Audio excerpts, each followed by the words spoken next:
Banco pra adolescente, que bosta, tá ligado? Qual a chance disso aqui dar certo? Hoje tá com 7 milhões de clientes, mas, sei lá, a gente tá no mercado só no Brasil de 50 milhões, América Latina 200 milhões. 2 anos atrás tinha quanto? Putz, 2 anos atrás, 1 milhão. A dificuldade de um jovem para comprar um jogo online explodiu em um dos maiores fenômenos fintech do Brasil. Fundada em 2021, a NG Cash nasceu para dar autonomia financeira à geração Z. Em apenas 2 anos, a startup não só mudou de nome de Nigobank para NG Cash, como conquistou milhões de usuários e a licença do Banco Central para operar como instituição de pagamento. Recentemente, com um aporte de 150 milhões de reais, a empresa se prepara para um novo salto. Pô, o Luiz me falou muito bem de você, ele confia bastante em você quer ser o CEO aqui da empresa? Eu falei, cara, não sei nem o que é isso, né? Aí ele falou, eu também não sei, mas vamos lá.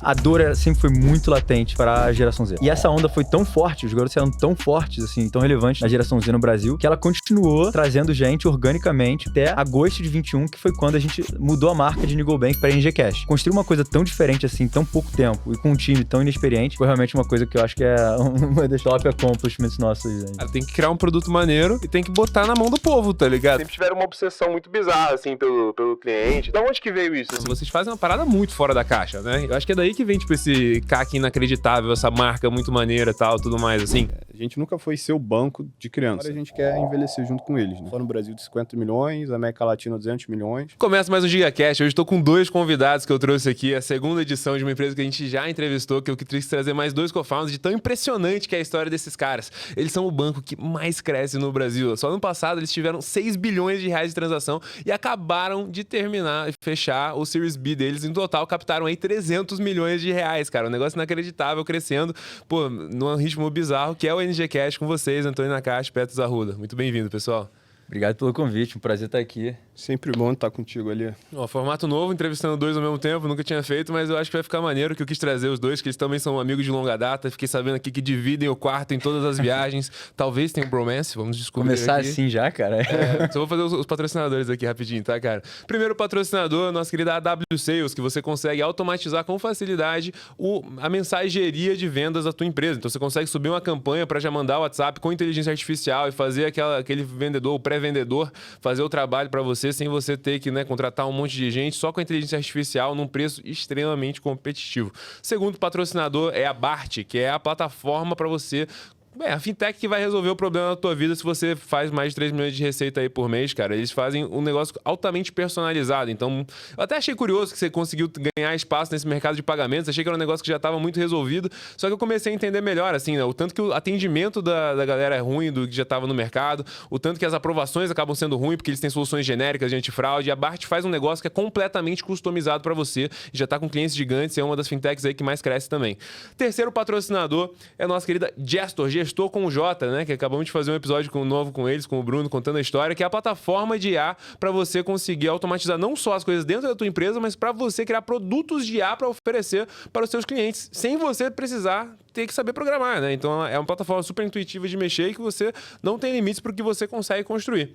O quarto patrocinador é a Hyper, né? Que é anúncios de geolocalização, onde você consegue dizer qual é um tipo de estabelecimento e ele começa a mandar anúncios para essas pessoas que frequentam esse tipo de estabelecimento, como por exemplo a Danone quer vender IoPro e vai lá e fica mostrando anúncios para todo mundo que frequenta academias. E a Hyper faz esse trabalho. Se você investe 30 mil pelo menos em branding por mês, você pode ser cliente da Hyper. Para fechar, a Venia, que lançou a BRLA, né? Que é a stablecoin brasileira, para você conseguir fazer câmbio para fora do Brasil, trazer dinheiro para o Brasil com muito mais facilidade. É coisa de você falar, cara, quero mandar um câmbio, manda o dinheiro para eles, em 1 hora já fez a transferência, já caiu. Não tem mais aquele negócio de ficar horas e dias sem você saber onde está o dinheiro, sem saber como é que vai ser o câmbio e tudo mais. Com a Venia, com a tecnologia que eles trouxeram, inovação bizarra, você consegue fazer isso com muita facilidade. Corta pro episódio. Bora, pessoal. Vamos começar, vai. Vocês estudaram juntos também, não? Desde moleque? Não. Não. Vamos um de cada vez, então, que começar. Vamos com o Antônio, vai. Boa, cara. boa. Os dois nasceram no Rio? Sim. Somos 2 cariocas, cara. Eu comecei a trajetória fazendo faculdade, na verdade, no Colorado. A ideia era... Não, você começou na escola, pô. Pô, na escola? Vamos lá desde o começo? No começo. Raízes, você tinha, cara. 50 centímetros e crescer até em 70. Aí, caralho, aí começar assim. Tá amando isso aqui. Mas enfim, cara, fiz a Escola Parque lá na no Rio. Pô, Escola Parque é só os fanfarrão, o vídeo Cara, dele, era, mas foi bom, porque eu sempre fui muito regrado. Então, se eu fosse uma escola um pouquinho mais tradicional, cara, eu acho que eu seria um bitolado.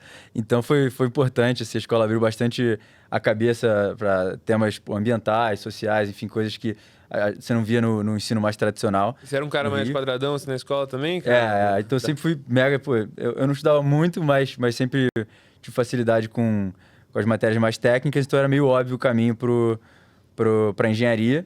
Então... Mas você tinha um hobby assim, cara? Alguma coisa que você curtia? Sempre era meio muito, futebol, viciado, flamenguista, doente. Na NGCast a gente só contrata flamenguista. Quem não é flamenguista vira. Sou flamenguista também. Então é a regra.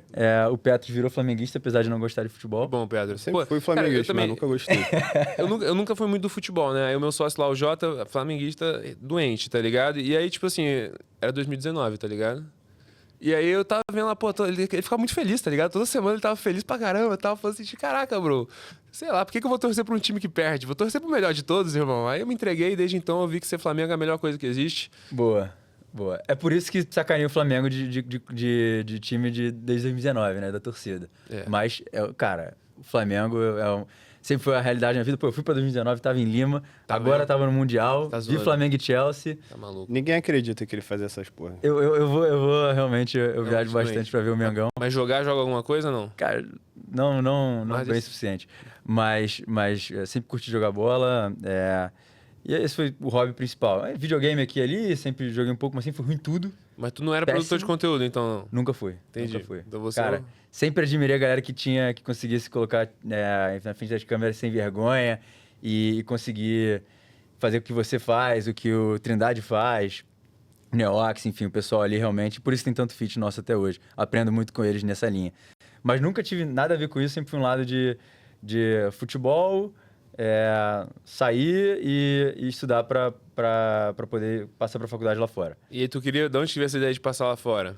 Cara, na verdade foi... Eu nunca tinha pensado nisso, só que o caminho tradicional que eu vinha de todos meus amigos fazendo, de sair terminar a escola, ir para o FRJ, PUC, UERJ, enfim. Eu falei, eu queria fazer uma coisa diferente. Eu queria conseguir... Já na faculdade eu percebi que é aí que começa o seu destaque, né?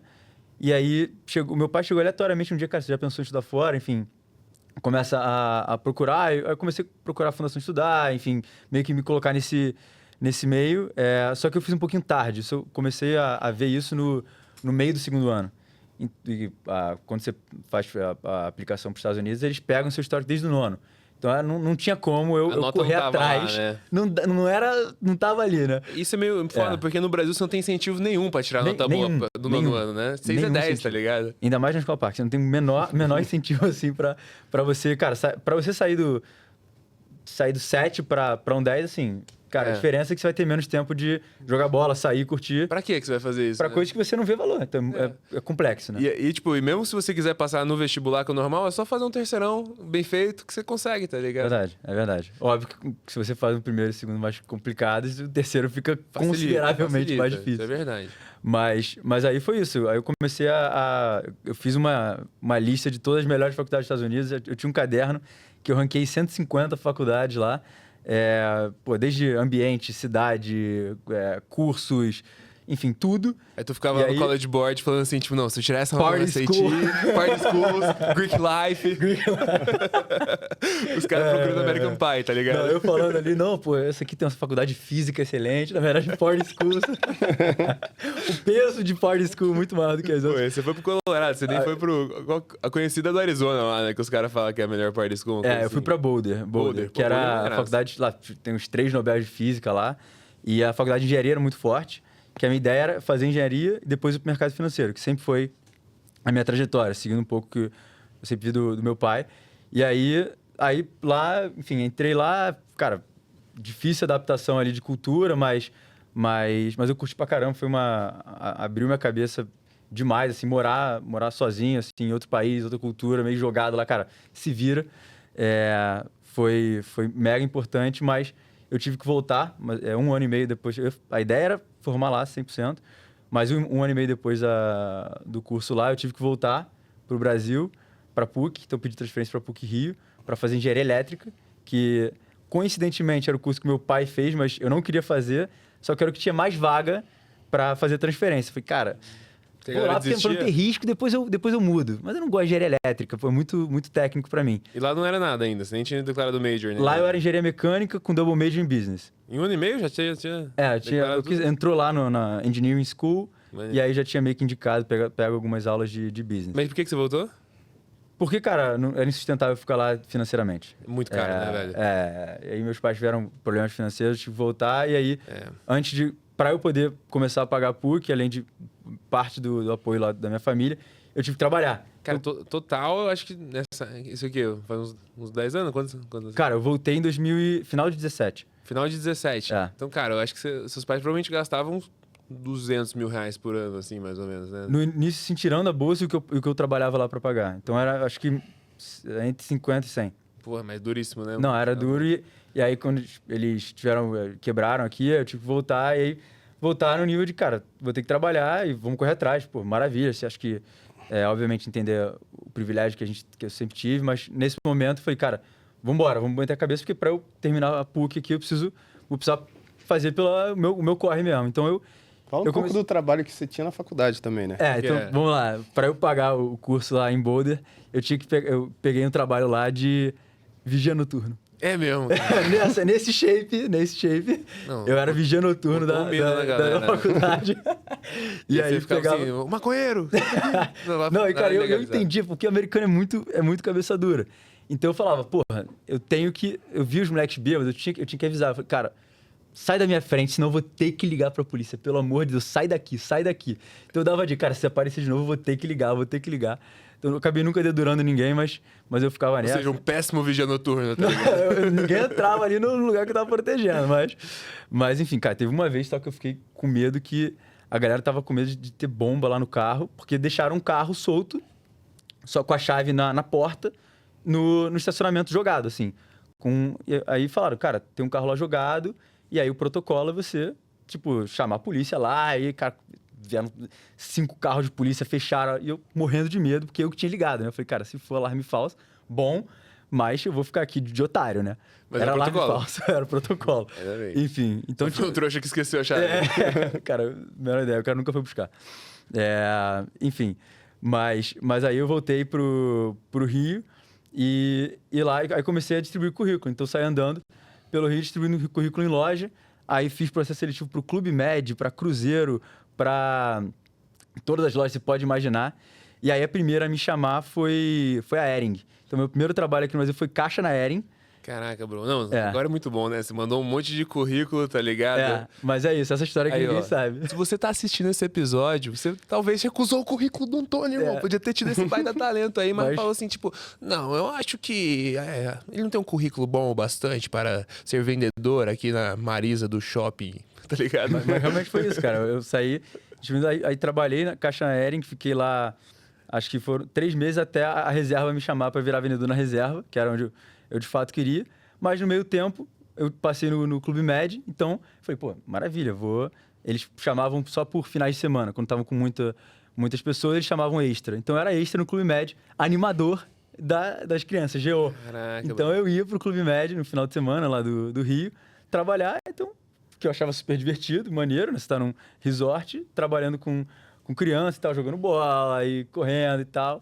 Então eu fiz, foi caixa na Hering, Clube Med, e depois vendedor da reserva, que foi também, cara, você aprende pra caramba. Eu acho que você aprende a vender e isso é uma skill pra vida inteira. Eu acho que me ajudou a assumir marketing, a levantar várias frentes, assim, de você trabalhar venda e público. Me ensinaram pra caramba. Aí, engenharia elétrica PUC E a reserva você ficou uns anos lá, então? Cara, eu fiquei 6 meses na reserva até conseguir encaminhar a PUC e estágio. Aí eu fui da equipe de carro off-road da PUC, Baja, fiz lá 6 meses, e aí me chamaram para um estágio no mercado financeiro, que foi num fundo quantitativo lá no Rio. E aí lá que eu comecei, de fato, a mergulhar mais no mundo técnico e de finanças, porque eu entrei no back-office e aos poucos fui assumindo a parte técnica e descobri em paralelo que, bom, engenharia elétrica te dá um background forte de programação, né? Diferente das outras engenharias que aprendem só Python, você vai para Assembly, você vai para C, você vai C#, C++, enfim. Então você consegue ter uma gama um pouco mais um pouco maior desse background técnico, e por isso que me chamaram para um fundo quantitativo, e por isso que eu fui assumindo cargos técnicos ali dentro, além de ajudar a montar as estratégias de investimento. E nesse período foi em 2019 que eu estava fazendo uma aula de empreendedorismo, já querendo me movimentar aí do fundo, que eu acho que estava num lado muito, muito técnico, que eu queria um pouco sair. E, de um lado, eu descobri que eu era péssimo em engenheiro elétrico. Eu era péssimo com microcontrolador, detestava aquele negócio, circuito, detestava. Enfim, e estava preso. A aula de circuito e microcontrolador também foi uma que eu fiquei assim, irmão, é legal entender, mas não vamos trabalhar com isso. Cara, né? foi... Eu acho que eu quebrei, assim, em um período, eu acho que quebrei uns 6 AT megas. Cara, eu destruía todas as pernas, eu não tinha menor capacidade de mexer com isso. E aí, quando eu tava pensando em movimentar, eu tava fazendo aula de empreendedorismo com o Luiz, cofundador da NG Cash. E aí teve uma aula que eu só simplesmente... Eu não fui à aula, sei lá... Período ali... na verdade, isso era 2020, não é 2019, não. 2020. Então, o primeiro período de pandemia. E aí faltei a aula, por algum motivo. E aí, do nada, o professor conecta comigo no LinkedIn e manda mensagem. Senti sua falta na aula hoje. Falei, cara, esse cara tá me cobrando que eu faltei a aula no LinkedIn? Cara, que isso? Aí, conversa vai, conversa vem. Eu falei que... Ele falou que quer alguém para tocar o financeiro aqui da minha startup, antes da NG Cash, que era Trampolim. Pescando os alunos aí. E aí ele queria... Aí, enfim, eu falei, pô, fechado, vamos conversar e tal. Marcamos um papo. Aí ele, na verdade, Nakad, eu queria que você me recomendasse alguém, mas se você quer entrar, fechado, vamos embora. E aí foi que eu entrei pra Trampolim, emendou NG Cash. E depois eu entro nos detalhes disso. Então, boa, agora vamos de Petros então, vai. Cara... Escola Parque também, não? Não. A minha foi meio diferente. Minha mãe tem um colégio de educação infantil, né? Então, eu fui o primeiro aluno do colégio da minha mãe. Sei lá, de 0 a 6 anos. Tipo, abriu o colégio pra você, assim. Exatamente. Tenho a idade do colégio. 28 anos. E a minha família era da Alemanha. Na época, eles queriam que eu aprendesse a falar alemão. Então, de manhã, eu ia pro Cruzeiro, um colégio alemão super tradicional no Rio. E aí, à tarde, eu ia pro colégio da minha mãe. Odiava o colégio alemão. Entrei na turma lá que só falava alemão, não falava nada, odiei aquele negócio, fiquei lá 6 meses, 1 ano e só hoje fiquei não depois. desenrola uma palavra. Cara, já estudei bastante, assim, cheguei no C24 e tal, aí desde 2019 parei de viajar pra Alemanha e enferrujou, aí tem que desbloquear de novo. Então desenrola então, porra. Vai um pouco. E aí fiquei lá até os 6 anos... Né? E depois eu fui pra Sapereira, que é tipo uma escola, tipo escola parque, assim, mente aberta e tal. E eu nunca fui esse cara mente aberta. Sempre fui um cara mais quadradão, sério, bem tímido. Foi um pouco importante pra, tipo, quebrar um pouco o gelo. E aí depois eu fui pro São Vicente, que é um colégio católico lá no Rio também.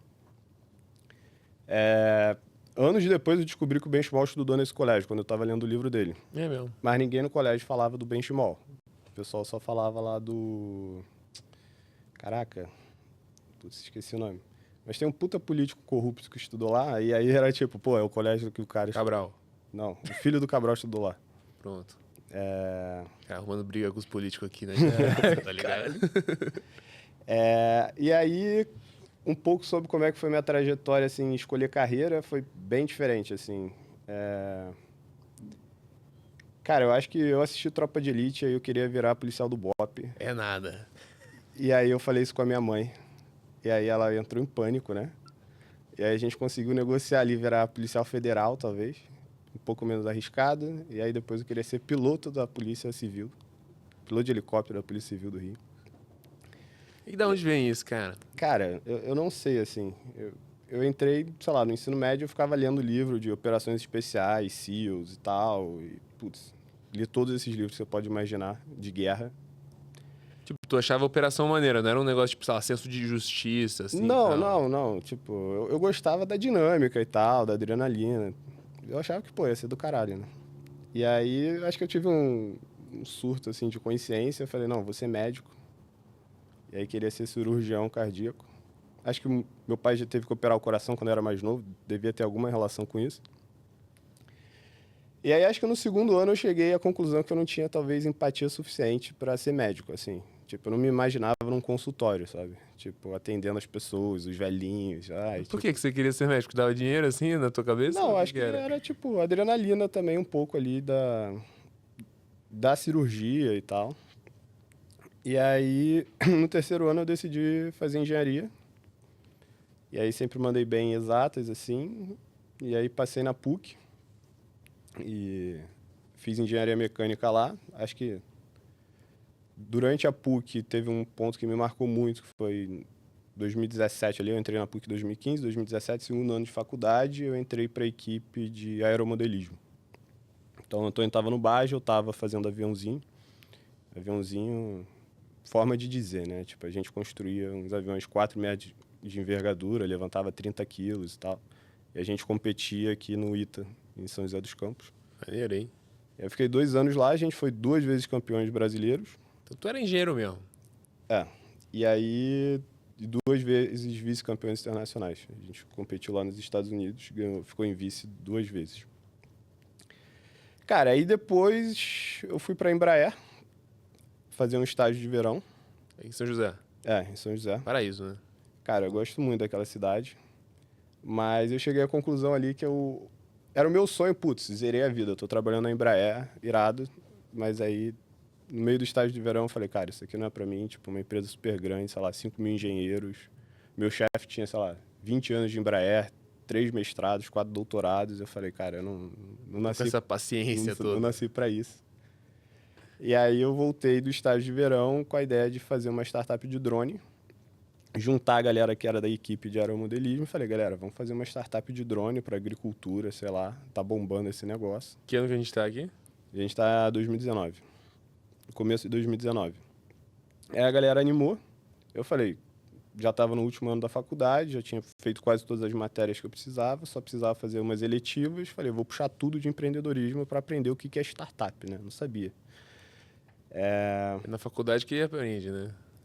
Aí eu puxei toda a grade lá do domínio adicional de empreendedorismo, aí eu conheci o Luiz, que é o nosso sócio também, fundador, foi meu professor.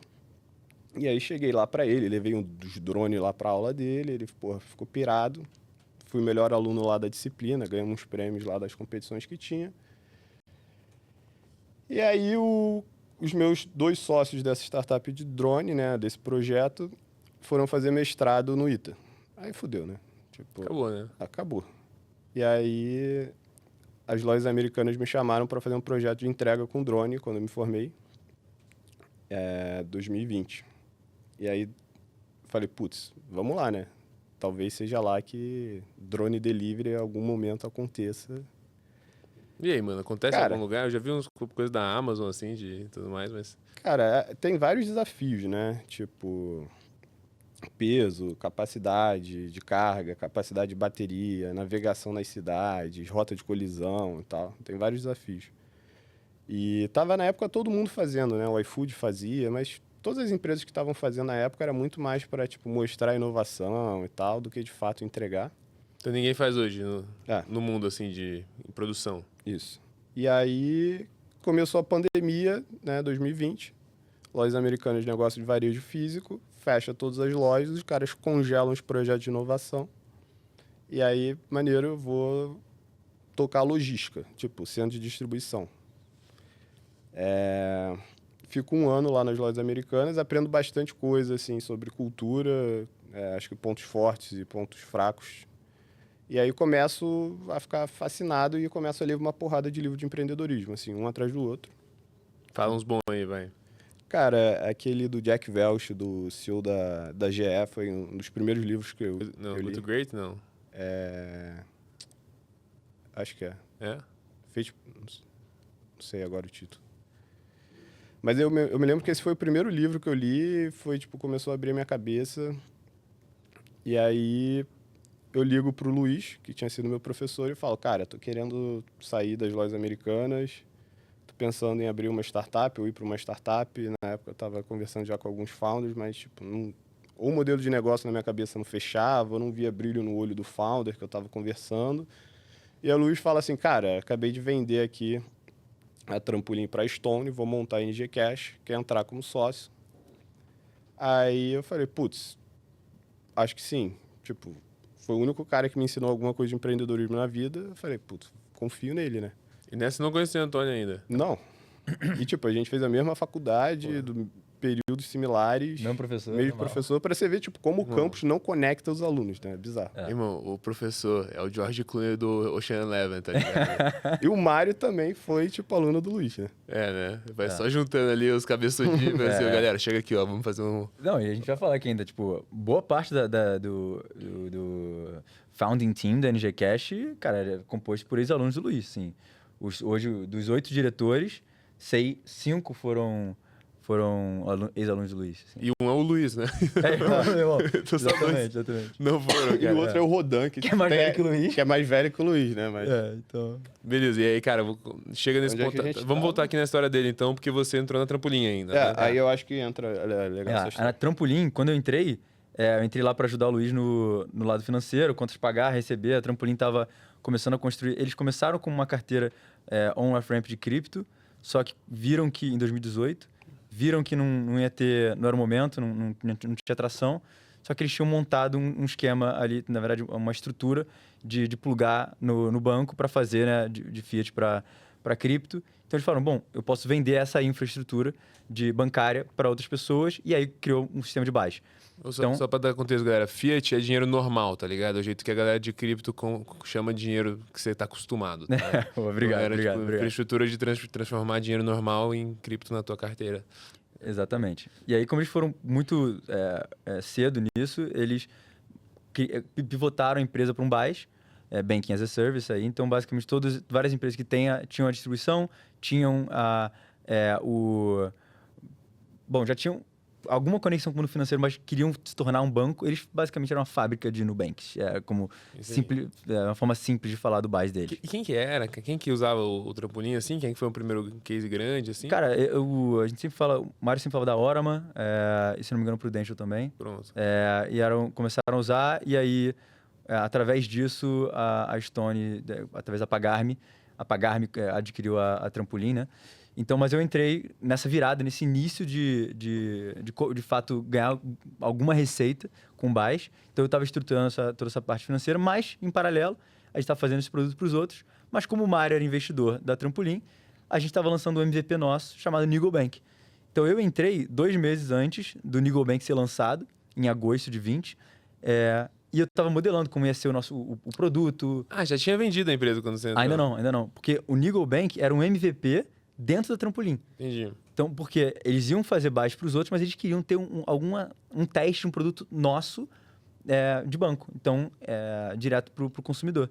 Então, basicamente, a gente já tinha infraestrutura, a gente só precisava de distribuição. O Mário, como era sócio tanto do canal quanto da Trampolim, falou, bom, vamos usar o canal aqui como distribuição. Fazer o banco aí dos Niggles, que é o canal Niggle no YouTube. E aí eu entrei 2 meses antes de lançar, então fiz toda a precificação a gente tinha um modelo de assinatura na época, como ia ser, projeção de receita, enfim. Estruturei tudo isso, lançamos em agosto de 2020. Aí, assim, no mesmo dia de lançamento, eu lembro que toda a empresa estava como CX, atendendo a galera, porque foram mais de 70 mil contas criadas, assim, no dia do lançamento. Então, foi realmente uma porrada inicial. E não tinha vendido ainda? Não, dentro da Trampolim ainda. Então, de agosto de 2020 até dezembro, a empresa tinha meio que dois caminhos. Tinha o BaaS, né, B2B, e o Niggle Bank crescendo, caminhando no B2C. E aí, eu tocava a parte de financeiro, mas era quase como se fosse um PO ali, um PM do Niggle Bank junto com o Mário. Então, estava muito próximo do Mário. E eu lembro que uma das coisas mais bizarras, tipo, eu fui do mercado financeiro, que era muito assim de aprovar tudo e pensar e toda a lógica por trás. Eu montei um modelo de precificação, mostrei pro Mário, falei, cara, isso aqui, essa é a lógica. Ele, é isso? Tá certo? Tá. Então bora, é isso aí mesmo. Eu falei, caraca, que isso, cara? Aí que eu comecei a entender esse mundo de startup com o Mário e com o Luiz, meio no, ok, tá bom, fechou, vambora. Sabe? Muito mais válido botar na rua do que ficar anos girando no mesmo lugar. Uma dúvida aqui, cara. Acho muito curioso. Um negócio de Banking as a Service, mas, pô, trouxeram esse maluco que meio que tava na faculdade pra tocar o financeiro, tá ligado? Mas assim, era muito mais contas a pagar e receber, sabe? Era muito simples. Eventualmente, cara, se o negócio crescendo, precisaria certamente de um CFO com mais experiência. E Mas também... tipo, você chegou, era muito bagunçado o financeiro, assim, em Não, geral? não, o Luiz estruturava tudo, mas ele precisava de alguém para tocar a parte operacional, assim, Entendi. não tinha uma parte muito estratégica da coisa. E aí tu foi mandando bem, foi ganhando espaço e tal. E aí comecei mais a parte de análise do Niggle Bank, depois, quando começaram as conversas de M&A, né, para pagar me adquirir a Trampolim, eu ajudava ali nos dados que precisavam para fazer valuation e tal. Então, eu participei muito desse processo só do ponto de vista de analista, sabe? Então, não da venda em si, eu não tive nada a ver. Mas quando, na reta final ali, janeiro de 2021, quando já estava no final da negociação, o Luiz e o Mário falaram, cara, não vamos vender Niggle Bank junto com o Trampolim. Vamos separar, a Trampolim será vendida para pagar-me e o Niggle Bank vai ser nosso, uma nova empresa. E a Stone não tava nem querendo muito o Niggle Bank, né? Não, separaram e conseguiram dividir isso aí e criar uma nova empresa. Só que eles fizeram um contrato enorme, isso aí eu fui descobrir 3 anos depois. E tinha uma cláusula no contrato que deixava o Mário e o Luiz, especificamente, ter a liberdade de me chamar para ser cofundador do que viraria NG Cash. Tá louco, os caras botaram você no contrato. Cara, eu fiquei honrado. Tem o nome dele lá no contrato. ou é mentira, o que eles fizeram contar até hoje. Mas vamos pra manter me essa reter. mentira então nessa porra, porque é muito da hora. É né? retenção, né? De talento. Que Não, da eu fiquei hora. amarradão quando eles me contaram isso. E aí eu topei entrar pra NG. E na época era pra tocar produto, né? Só que aí eles me apresentaram o Petros aí. Foi o quê? Acho que foi março, abril de 21. E você tava ainda, tipo, olhando algumas paradas da Trampolim. Fazendo handoff lá. Aí o que rolou? Eu tinha ligado pro Luiz e o Luiz tinha falado, aí entra nesse momento, né? E aí eu peço férias das lojas americanas, falei, foda-se, vou entrar. Pedi férias lá. A gente não tinha grana ainda no Niggle Bank ou no futuro NG Cash, não tinha caixa, não tinha nada. Eu falei, pô, precisava do meu salário ainda e tal. E aí o Luiz fala, não, tá tranquilo, pô, já tem várias contratações aqui, já tem o Antônio, já tem o Mário e tal. Aí chego lá, não tem ninguém, né? Não tem, tipo, ninguém contratado, assim. A primeira tarefa é, tipo, eu escrever contrato ou de estagiário, tipo, o Mário, eu contratei o Mário como estagiário, né? E ele era o CEO. Eu também. É mesmo. Ele era estagiário, sabe? É bom que paga menos impostos, né? Não, e eu escrevi as minutas. Loucura, não tinha ChatGPT. Aí, ó, o Ministério do Trabalho. Tá avisado aí, ó. Eu escrevia todas as minutas e assinava lá. Que loucura, cara. E aí, acabou, sei lá, 30 dias de férias. Aí o meu chefe das lojas americanas pede férias. Aí eu falei, suave, mais 30 Mais dias 30 aqui aqui, ó. trabalhando. Aí Você quando- também não era nada, né? Você não tinha contrato nenhum nesse momento. Não. Tem a história que é legal também, que, tipo, o Luiz fala, putz, Mário, conversa aí com o Petros, aí eu entro lá, tá o Mário lá, tipo, no fundo verde, luz neon, youtuber e tal. Aí o Mário chega assim, pô, o Luiz me falou muito bem de você, ele confia bastante em você, você quer ser o CEO aqui da empresa? Eu falei, cara, não sei nem o que é isso, né? Aí ele falou, eu também não sei, mas vamos lá. Tá fechado. Aí, tipo, em 15 minutos a gente virou sócio de vida, assim.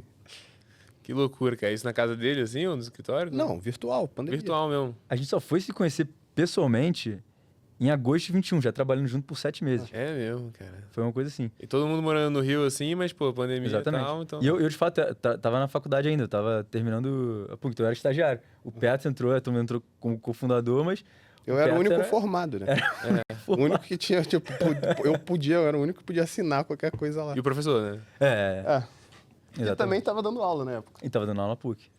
Caraca, bro. Entendeu? É inacreditável que vocês conseguiram fazer essa empresa dar certo, cara. Porra, E acho- molecada maluca se juntou, não sabia nem o que tava acontecendo, tá ligado? Então, acho Processo que... seletivo nulo, pelo jeito, né? O professor falou assim, não, quer mesmo? Então fechou, chega aí, vamos fazer. Mas Aí o Mário aí- falou assim, pô, gente boa, hein, CEO? Cara, mas o Luiz é um cara que... Isso eu tiro o chapéu. Ele tem uma leitura de pessoas que realmente é diferenciada. Então, ele sabia puxar... Ele sempre soube puxar os alunos dele. Cara, esse garoto é diferente. Ele puxava... Então, a gente... E foi assim que a gente contratou muita gente da early stage da NG Cash. Ex-aluno dele, que aí o Petros entrevistava e trazia pra dentro. E aí, cara, eu acho que um dos grandes fatores de sucesso da NG foi que, tipo, a gente nunca teve muita ciência do que a gente tava fazendo. Porque, tipo, se alguém... Atualmente a gente, tipo, vamos fazer crédito. Aí, tipo, a gente consegue acessar uma rede de contato de um monte de gente que já fez crédito na vida. As pessoas falam, tipo, todas as coisas ruins que podem acontecer, né? Aí você fica cagado. Cara, se a gente perguntasse lá atrás, tipo, como é que você vai fazer um banco? Tipo, com certeza a gente não teria feito, entendeu? E aí a gente só foi fazendo sem saber onde a gente estava se metendo. E hoje, tipo, a gente é o que a gente é, assim, né? Tipo, tem uma licença no Banco Central, uma porrada de cliente, licença com a Mastercard. Mas eu acho isso maneiro, assim, porque eu acho também, tipo, por um lado é bom você ter estrutura, mas por outro lado a galera adiciona tanta complexidade, perfeccionismo, que meio que perde a essência do negócio, que é tipo, cara, tem que criar um produto maneiro e tem que botar na mão do povo, tá ligado? Se você fizer isso, e, tipo, pô, vai dar certo, tá? Foi muito o que vocês fizeram, assim, né? Acho que vocês sempre tiveram uma obsessão muito bizarra, assim, pelo cliente e tal, e como fazer um negócio muito maneiro. Mas eu queria entrar um pouquinho mais, então, na tua jornada, né? Já que você já entrou pra tocar produto, da onde que veio isso, assim? De tipo, pô, mano, o mano do financeiro agora vai entrar, ele vai ser o cara de produto e tal, foi... Cara, porque até ali no financeiro era mais um puxadinho, assim, de que nunca foi... O lado do financeiro ele é muito mais controle, né? De quanto pagar e receber é muito chato. Então eu já sabia que ali não era o caminho para mim. Você ficou se metendo em outras coisas. Eu falei, pô, vambora. E aí abria, pô, análise do Nigobank, como é que estavam os resultados, onde tinha que ajustar aqui e ali. E também por eu ter alguma noção técnica da faculdade também eu fiz bastante coisa mega técnica no fundo de investimentos. Eu tinha algum background de entendimento de tecnologia. Então, quando éramos nós 4 e o time de atendimento, a gente precisava contratar designer. A gente precisava contratar designer tanto de gráfico quanto de produto. Então, tinham 2 programadores. Então, a gente começou a olhar, cara, quem vai tocar isso? Então, como eu já estava olhando o produto, porque eu era a pessoa mais familiar ali com o produto Nigobank, então eu ia ser essa pessoa e tenho noção técnica. Mas tem design de produto. Então, vamos botar o X e o Y com o Antônio. E aí, depois disso, bom, se tá com o X e o Y, vamos colocar design gráfico também. Então, o design gráfico começou a responder para mim. E tech. De nós 4, o que tinha mais background técnico era eu. Então, eu assumi tecnologia também. Então, no início da empresa, a gente brinca que era 50% Antônio e 50% Petros ali do ponto de vista operacional. Porque eu tocava o produto, que era eu, né, como PM, enfim, tech, UX, UI, design. Marketing era uma outra pessoa nos primeiros 7 meses da empresa, depois eu assumi também. Então, foi assim que foi vindo. Assim, as bolas ficavam... Isso também, acho que foi sempre uma característica minha e do Petros. Sempre que tinha uma bola no ar, a gente sempre foi de pegar. Me dá que eu resolvo. Então, sempre foi assim. Tecnologia, eu peguei lá com o pessoal, com 2 programadores, aí foi aumentando o time comigo. Eu fui passar o cargo de tecnologia quando a gente captou o Seed. O Alves entrou em final de 22, né? Não, início de 23. Então, eu fiquei de CTPO, assim... no puxadinho de 21 até 23, até o Alves, que, pô, o CTO de fato, cara, mega experiência, o cara sensacional, assumiu e de fato começou a tocar. Então foi mais ou menos essa trajetória. Assim. Isso foi um negócio também que eu acho que foi muito bom, assim, no começo da empresa, assim. Sei lá, tinha Antônio, Mário, Petros e Luiz, né? O Mário estava focado em levantar a rodada, o Luiz estava resolvendo a burocracia de vender, aí, né? Fazer o spin-off, terminar lá o M&A. Aí eu fiquei com metade da empresa e o Nakad com a outra metade, assim, em termos de área, né? Então era uma estrutura muito enxuta. Então a gente, cara, tinha muita velocidade, assim. E o Igor e o Nox entram quando na jogada? Eles sempre foram fundadores Nigobank sempre foi o rosto deles. Só que eles só entraram... então eles fizeram em 20 o lançamento, falaram do banco. Teve um hiato em toda essa burocracia aí que a gente não falou sobre o lançamento. E em agosto de 21... mais uma vez que o Igor começou a chegar mais junto, e o Neox, em termos já de operação. Eles sempre foram a cara da empresa. Sempre. Mas tipo, meio que então, até esse momento eles eram meio que só os influenciadores da empresa. Mas muito próximo do Mário. Então, operacionalmente, não estavam ali com a gente não tinha tanta interação, mas o Igor sempre teve uma visão muito foda de marca, de como é que a gente vai montar, de produtos. Então, ele sempre teve como grande sócio da empresa, fundador, imagem e estava sempre nos grandes assuntos também chegando junto. Eles 2 entraram operacionalmente na empresa depois que a gente captou o Seed. Então, eles entraram, foi maio de 22. Então, um ano e meio depois que a gente abriu, de fato, a NG Cash, eles entraram operacionalmente. E aí foi que a gente, de fato, aproximou mais a relação. Mas foi isso, assim, no início a gente tocava... Nós 2. Então teve esses 70 mil que entraram logo no começo e tal, e aí, pô, ficou entrando mais e mais, ou meio que, tipo, pô, deu uma parada até vocês meio que arrumarem a casa, assim? A gente foi crescendo, mas bem devagarzinho, bem orgânico, porque a dor sempre foi muito latente para a geração Z.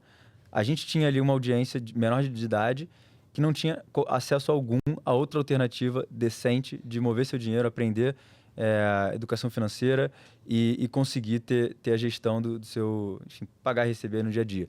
E com o Pix, sendo o Pix lançado, que virou uma febre no Brasil, e também o risco de você ficar carregando dinheiro físico no Brasil, enfim, a realidade aqui, a dor era muito grande. Então, do canal Niggle foi tipo o impulso inicial, e essa onda foi tão forte, os garotos eram tão fortes, assim, tão relevantes na geração Z no Brasil, que ela continuou trazendo gente organicamente até agosto de 21, que foi quando a gente mudou a marca de Niggle Bank para NG Cash, que a gente fez o primeiro rebranding, e aí já eu como tocando design e marketing, né? Então... E de onde que veio isso, cara, de trocar? Cara, Niggle Bank, a gente... foi uma ideia para a gente poder aproveitar a imagem dos garotos, surfar essa onda e criar realmente essa pegada de, ok, são ídolos, como é que a gente cria alguma coisa muito específica para os fãs deles? Quando a gente viu que tinha uma atração inicial muito forte, a gente viu que não seria escalável, porque tem gente que ou não gosta deles, ou não conhece eles, ou a gente pode trazer outros influenciadores, e talvez um influenciador não queira usar a marca de outro, enfim.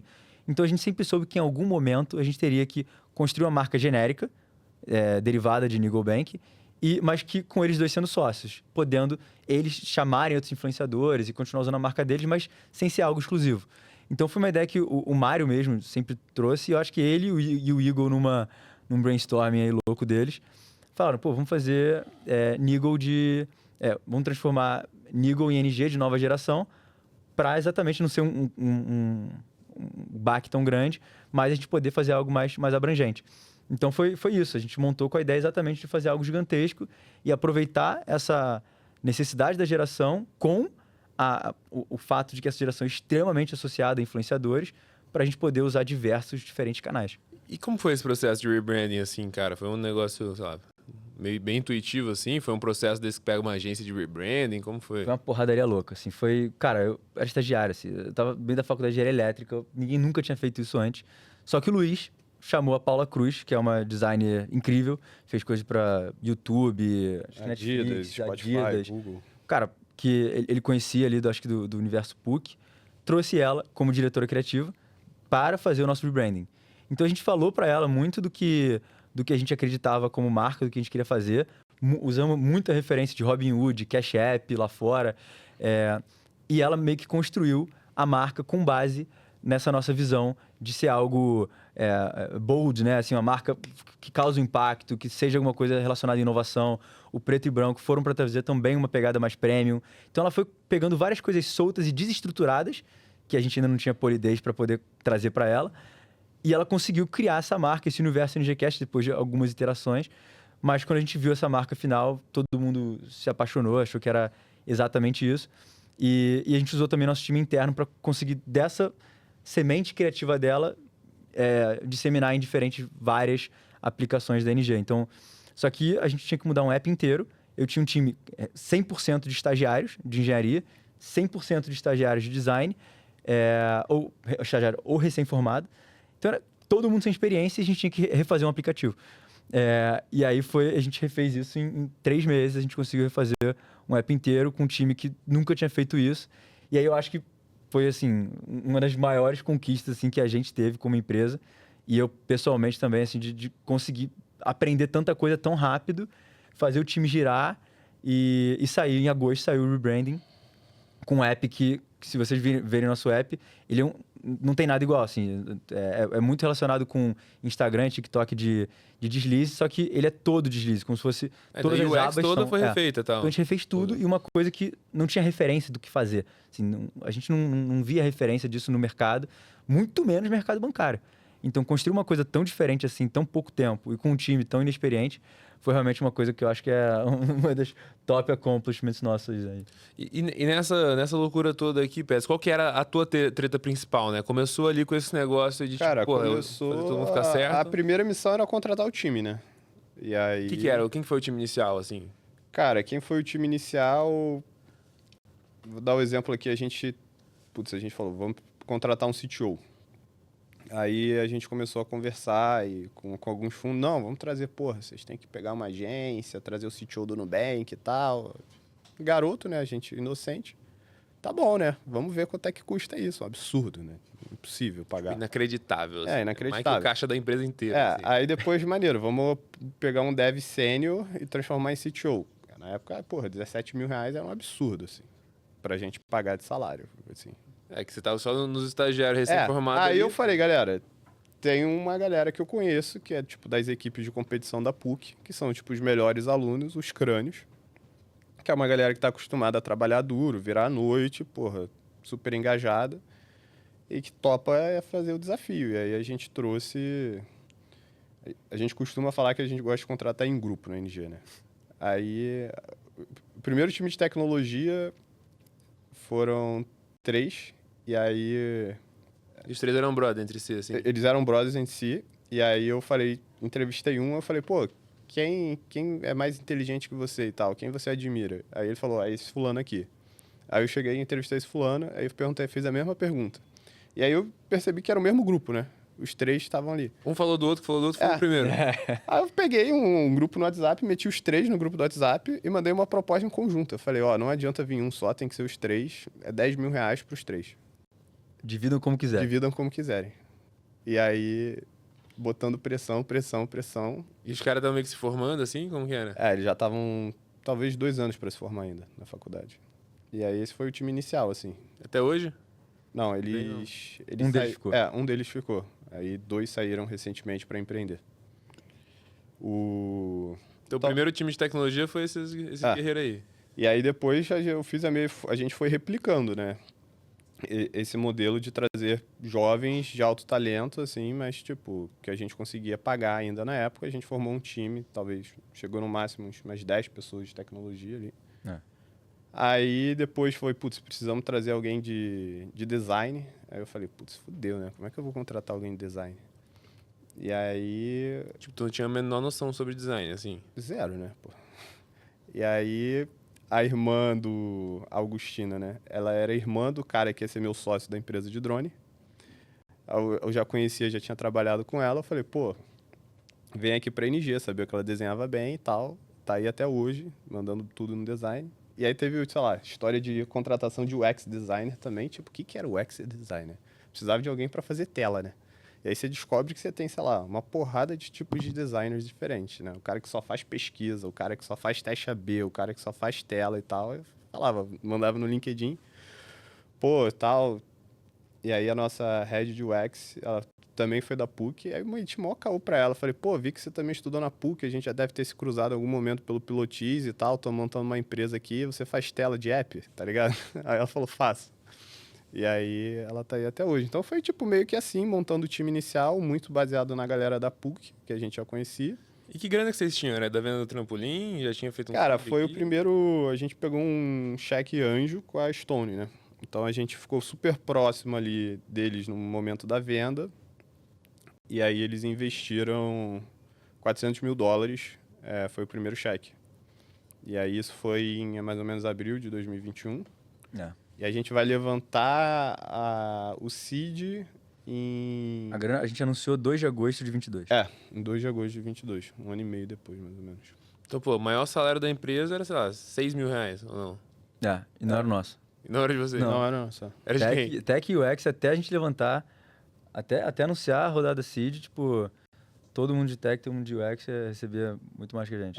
E aí a gente contratava geral como estagiário, porque de fato eles eram, né? Tipo, e aí começou a dar problema na faculdade, porque a gente tava pagando, sei lá, 5 mil reais pra um estagiário. E, tipo, não pode, né?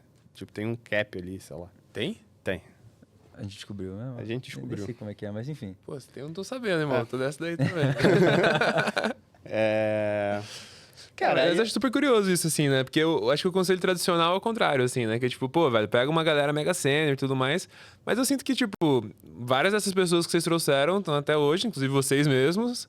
E, são pessoas muito boas e muito leais da empresa. Ou não, tô falando loucura aqui. 100%. A gente ali formou cultura. Até as pessoas que eventualmente saíram em bons termos, sempre bem, deixaram um legado incrível aqui com a gente. E eu acho que isso formou uma cultura muito forte da TNG. Assim, todo mundo querendo que o negócio funcione e a gente não sabia. Tipo, a gente ouvia, não, tem que fazer cultura. A gente não sabia o valor disso. Mas a gente foi descobrir muito tempo depois que a gente estava fazendo isso na prática, sabe? Tanto de dar autonomia para as pessoas, confiar no potencial delas, guiar, sem ficar micromanaging as coisas.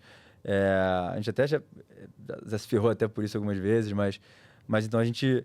Porque a gente sempre falou que a empresa tinha umas 3 vertentes de crescimento. A empresa crescendo, né, com o tempo passando. Os nossos usuários, que começam aqui com a gente menor de idade, então eles também estão crescendo. Só que a gente também. A gente entrou aqui com 23 anos, fundamos a empresa. Então, a empresa está sempre em constante movimento. Então foi trazer essas pessoas que estavam na mesma página que a gente, tanto com incentivo, né?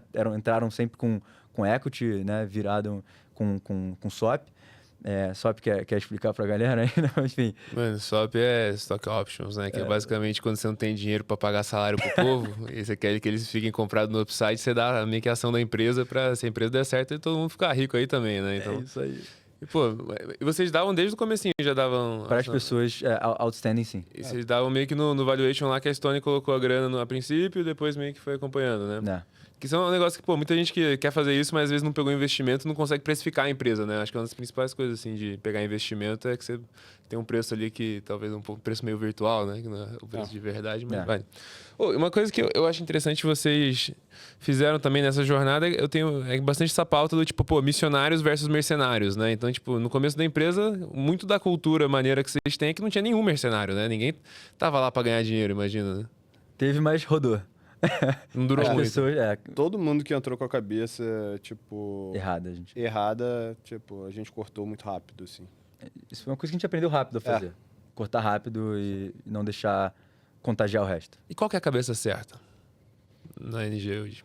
Ou na época? Cara, acho que a cabeça ela continua sendo a mesma, assim. Tem que ser um cara que... Alta performance, assim, tipo... Tem que entregar muito, assim. Tem que estar comprado aqui, que tipo, é um projeto de longo prazo. Então, tipo, hoje está com 7 milhões de clientes, mas, sei lá, a gente está no mercado só no Brasil de 50 milhões, América Latina 200 milhões. 2 anos atrás tinha quanto?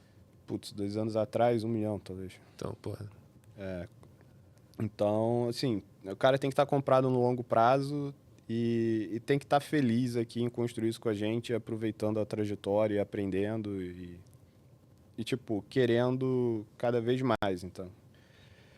A gente tipo, o cara que entrou só codando, tipo, hoje ele já tá, tipo, contratando novos devs, já tá gerenciando o time, já tá, tipo, tomando decisão de infraestrutura. Então, tipo, por isso que é importante ser um cara crânio, entendeu? Tipo, que ele tem que escalar junto com a empresa, assim. Imagino que muita gente no processo acabou não escalando. Às vezes, quando entrou, mandava bem, mas não conseguiu crescer junto. Aí, quando a gente traz a pessoa mais formada do mercado, acho que a primeira tendência que o cara faz, ele quer contratar o time dele, entendeu? Ele chega e fala, tá bom, topo o desafio, mas quanto eu tenho de orçamento para formar meu time? Irmão, não tenho. Você que tem que fazer o trabalho. Então, é por isso que, tipo, a gente sempre buscou um pessoal um pouco mais jovem, que tá, tipo, tá a fim de crescer, mas também vai meter a mão na massa, assim. E nessa fala que você trouxe agora, né, tipo, pô... Acho que talvez uma cultura que você tem bastante que é de, tipo, pô, menos managers e mais doers, assim, né? 100%. Como que é, tipo, a estrutura de governança, assim, de management e tal? Imagino que seja um negócio mais horizontal, talvez, não? Cara, acho que a gente... Nas áreas mais verticalizadas, a gente deve ter 2 níveis de gestão no máximo, assim. Né? Então, tipo... Eu e um gerente ali, no máximo, né? Mas, sabe, tipo, gerente de customer service, uma coisa assim. Exatamente. Tipo, tem um time de atendimento, só que é um time mais volumoso, né? Então, você tem uma pessoa ali para fazer essa gerência e eu toco diretamente essa pessoa, assim. Então, é bem enxuto, assim. Na CAD, acho que idem também, no time de marketing. E aí, assim, acho que também não é só júnior, né, que vai formar a sua empresa. Você precisa, em algum momento, trazer um pessoal um pouco mais sênior. E a gente começou esse processo, deve ter 1 ano, mais ou menos, assim. Mas o CTO, quem que foi, no fim das contas? O Lucas Alves, que também foi aluno do Luiz. Mas ele já tem uns 35 anos, assim, já trabalhou no Vale e tal. Já passou por outras empresas, então... Então ele foi o mais sênior que vocês tinham trazido ali na... O Rodan, CFO. Rodan. A Rodan veio antes ou depois? O Rodan veio... Veio junto, né? Veio junto. Não, o Rodan veio junto com o Cid. A gente captou o Cid e aí quando a gente começou a falar com os investidores, a gente falou, cara, a gente precisa de um CFO, porque a gente captou 10 milhões de dólares. Então, não dá pra gente brincar com isso. Isso foi um outro lance também. A gente trouxe um CFO com 2 IPOs nas costas, sei lá, 50 anos de idade, logo depois que a gente captou um seed. Geralmente, essas empresas não trazem um CFO tão cedo, assim. Na época, eu tocava o financeiro e foi, cara, a melhor decisão que a gente teve, assim. Tipo, eu não sei cuidar de 10 milhões de dólares, tá ligado?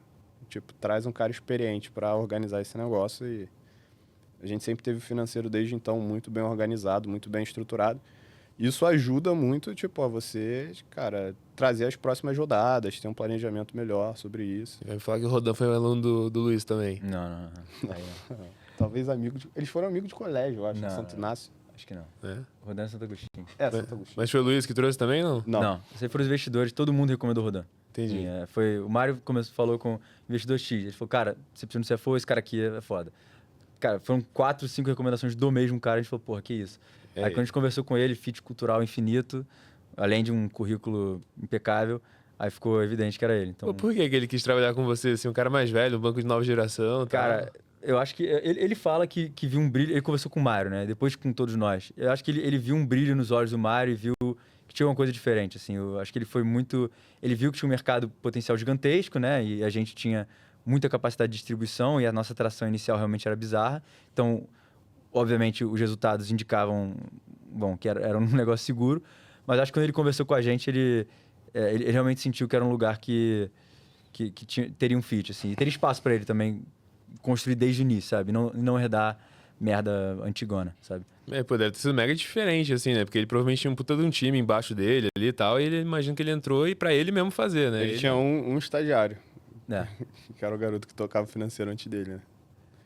Era Mas só- assim, só ele... É esse perfil que o Petros falou, assim, um cara que... Foda-se que não tem time, cara. É hands-on, vamos fazer acontecer. E aí, precisa do quê? Ah, precisa disso aqui? Não sei, tamo junto, vamos fazer. Eu acho que essa dinâmica sempre foi muito importante pra gente. Pô, que animal, cara. E tá, vamos pegar aqui esse momento que a gente tá no CID agora, né? Você ainda toca produto e, cara, trouxe agora o CTO já? Não, chegamos... Quando a gente foi captar o Seed, era 50-50. E até a história é boa do Seed, né? Não sei se o Mário contou aqui. Né? Conta aí. Porque quando a gente foi chegando no final de 21, a gente falou, bom, a super grana que a gente captou não é tão super assim, né? 400 Pra mil levantar um dólares banco. não Você dá fica pra- assim, 400 mil dólares? Não 2 dá pra milhões de adorar reais, isso, irmão. Milionário, porra. Porra, relaxa. Mas aí pô, não é tanta grana assim, tá acabando e vamos precisar captar. E aí a gente tomou a decisão de ir pro lado, indo pro lado da história em si com Corporate Venture Capital, né? Mas a gente tentou ir pro caminho mais tradicional de ir ao mercado começar a falar com os fundos. E quando a gente ninguém sabia nada disso, né? Então a gente começou a olhar, eu, Petros, Mário e Luiz, olhar, cara, quem são os fundos? Aí eu lembro que a gente tinha como referência vários bancos, team banking nos Estados Unidos. E aí eu comecei a olhar todos eles e vi que tinha um investidor em comum. Falei, galera, tem esse aqui chamado A16Z, nunca ouvi falar, não sei nem o que é isso, mas investiu em todos. Aí o Mário, porra, Nakad, não sei o que é, mas é bizarro, é grande pra caramba. Eu procurei aqui, pô, é infinito, grande demais. Pô, algum dia. Beleza, colocamos lá. E aí deixou assim, a gente teve essa troca. E aí, acho que foi na nossa reunião seguinte, eu falei, que a gente decidiu começar a falar de fato com os fundos. Eu falei, cara, eu vou mandar mensagem pra eles. Aí vi que tinha um cara que recém entrado lá na A16Z olhando a América Latina. E mandei uma mensagem pra ele, olha, fala, Gabe, beleza? Pô, sou o Antônio da NG Cash, foi todo o nosso pitch. Cagou. Beleza, ignorou nada. Só que aí o Mário e o Luiz sempre tiveram conexões com o pessoal da Norte. E aí o pessoal da Norte conectou a gente com todo mundo, todos os fundos. E numa dessa conversa com eles mandaram para a A16Z o nosso vídeo falou, cara, tem uma empresa nova que é um diamante aqui que ninguém viu. E eles fizeram essa mensagem pra eles. Foi a primeira vez que eu ouvi falar de vocês foi do Bena Rosa, inclusive, cara. Ele falou assim, pô, tem esses malucos aqui do Niggle Bank lá, tal, tudo mais. Eu falei assim, mano, banco pra adolescente, que bosta, tá ligado? Qual a chance disso aqui dar certo? Cara, mas assim, essa foi a primeira resposta que a gente teve dos fundos. A gente tomou não, assim, de praticamente todo mundo. Não, mas a Norte no Brasil a gente tomou não de quase 100%. assim. O aproveitamento foi quase zero. Tipo, mesmo Menos crescendo a conta pra caralho, ninguém nem aí, né? Mas a Norte acreditou na gente desde o início, assim, cara. Aí conectou com a A16Z e a gente entrou num call. Eu, Petros, Mário e o Gabe da A16Z. Aí o Mário, a gente tremendo, porra, estamos falando com os caras e tal. Assim, sensação de estar jogando contra o PSG ali. Não, foi um dia bizarro. Tipo, de manhã foi reunião com a Tiger. E aí, tipo, cara, muito pequeno pra mim, tá ligado? Aí teve A16Z E depois ainda teve... Não, depois a gente saiu, mas... Não, então teve teve um fundo gringo também bizarro. Tipo, QED, talvez, não? Acho que não vai lembrar. Acho que a gente falou com o QD depois só. Mas eram 3, tipo, porradas dos Estados Unidos, assim. Depois de ser recusado Falou, por irmão, todos os brasileiros. É hoje ou não, tá ligado? Aí, tipo, cara, vambora. Assim, a gente costuma se dar sorte nessa... É tudo ou nada, sabe? Aí sentamos, o Mário começou a fazer um pitch incrível. Melhor pitch que ele, cara, já tinha feito. O cara cagando. E o Gabe olhando pro outro lado, assim, foi, cara, esse cara tá no WhatsApp, fudeu. Porra. Aí o Mário tá falando. Aí ele, cara, 10 minutos de call. Para, ok, entendi. Preciso que você responda 3 coisas. Como é que tá seu crescimento? Como é que tá seu cap table? Sei lá, 3 perguntas, assim, típicas, assim, de investidor. Aí o Mário respondeu, aí ele, tá bom, fechado. Tá fechado, a gente vai investir tanto, a tanto, é isso aqui agora. Aí a gente, cara, ele tá dando fechado agora mesmo? Não, tá de sacanagem. E todo mundo na call, 15 mano? minutos de call. Eu, Pato e Mário e ele. Aí a gente tremendo no grupo. Caralho, velho! Tipo, Aí a gente fala, estourando. mas a gente só precisa falar com o nosso outro co-founder, tem os outros sócios O também. Mário, vamos conversar aqui, Aí vamos ele devolver. falou, não, vocês têm 20 minutos, vocês são os founders, vocês tomam a decisão. Aí ele falou, mas como vocês são muito novos, tá bom, 20 minutos, sai da call, conversem aí, depois vocês me falam aí se vocês querem ou não pegar o cheque da A16Z. Ele falou, cara, pô, brasileiro... Pô, cara, é A16Z. Depois que a gente entrar, cara, ele falou assim, tipo, caralho, realmente. A gente deu Aí um o Mário, Google não, lá. tá fechado. Na call mesmo, na call mesmo. Na call mesmo. Aí a gente foi A gente falou, cara, não acreditamos, pô, levantamos com os caras, aí fomos beber. Aí a gente foi no Belmonte beber, o Mário Pet bebe, do nada o Mário, caralho. O cara Ele tá me ligando. Tá me ligando aqui. Fudeu. Aí ele, O Gabe. olha só, eu ia colocar tanto, vai ser mais, e a Mona X vai entrar também. E aí, a Mona X veio, chegou com a gente, mandou mensagem pro Mário, entrou. E a Matias tinha recusado já, não? Aí, acho que não, já tinha conversado, assim, mas não tinha falado recentemente. Meio que deu um entendeu? ghost, assim, não tinha falado Nem nada. foi, sempre, cara, a Mona X a gente não tem o que falar dos caras em termos de fundos, os caras sempre foram corretíssimos com a gente, e hoje a gente fala que é o fundo mais parceiro que a gente tem hoje com a gente, né? Assim, Mona X, Norte, 17 Sigma, hoje que estão com a gente, são incríveis. E bem presentes, né? E aí meio que o Gabe ligou pros caras e falou assim, ó, vamos fazer aqui, quer entrar também e tal. E aí, pá, desliga, né? Aí a gente, caraca, o negócio subiu de valuation, o tamanho do cheque subiu e tal. Aí a gente, vamos beber mais. Aí liga de novo a porra do cara, né? Aí a gente falou, porra, fudeu. Ou caiu ou tem alguma coisa errada. Aí o cara, não, vai subir mais ainda, porra, vocês precisam de mais dinheiro e tal. E o valuation, não, relaxa, a gente sabe, tipo, pra controlar a diluição, a gente vai fazer esse valuation e tal. É muito diferente, assim, quando você tá, tipo, lidando com um fundo, tipo, Tier A, assim, tipo, o cara, tipo, fala, cara, você vai precisar de muito mais dinheiro que você tá pedindo pra montar essa tese.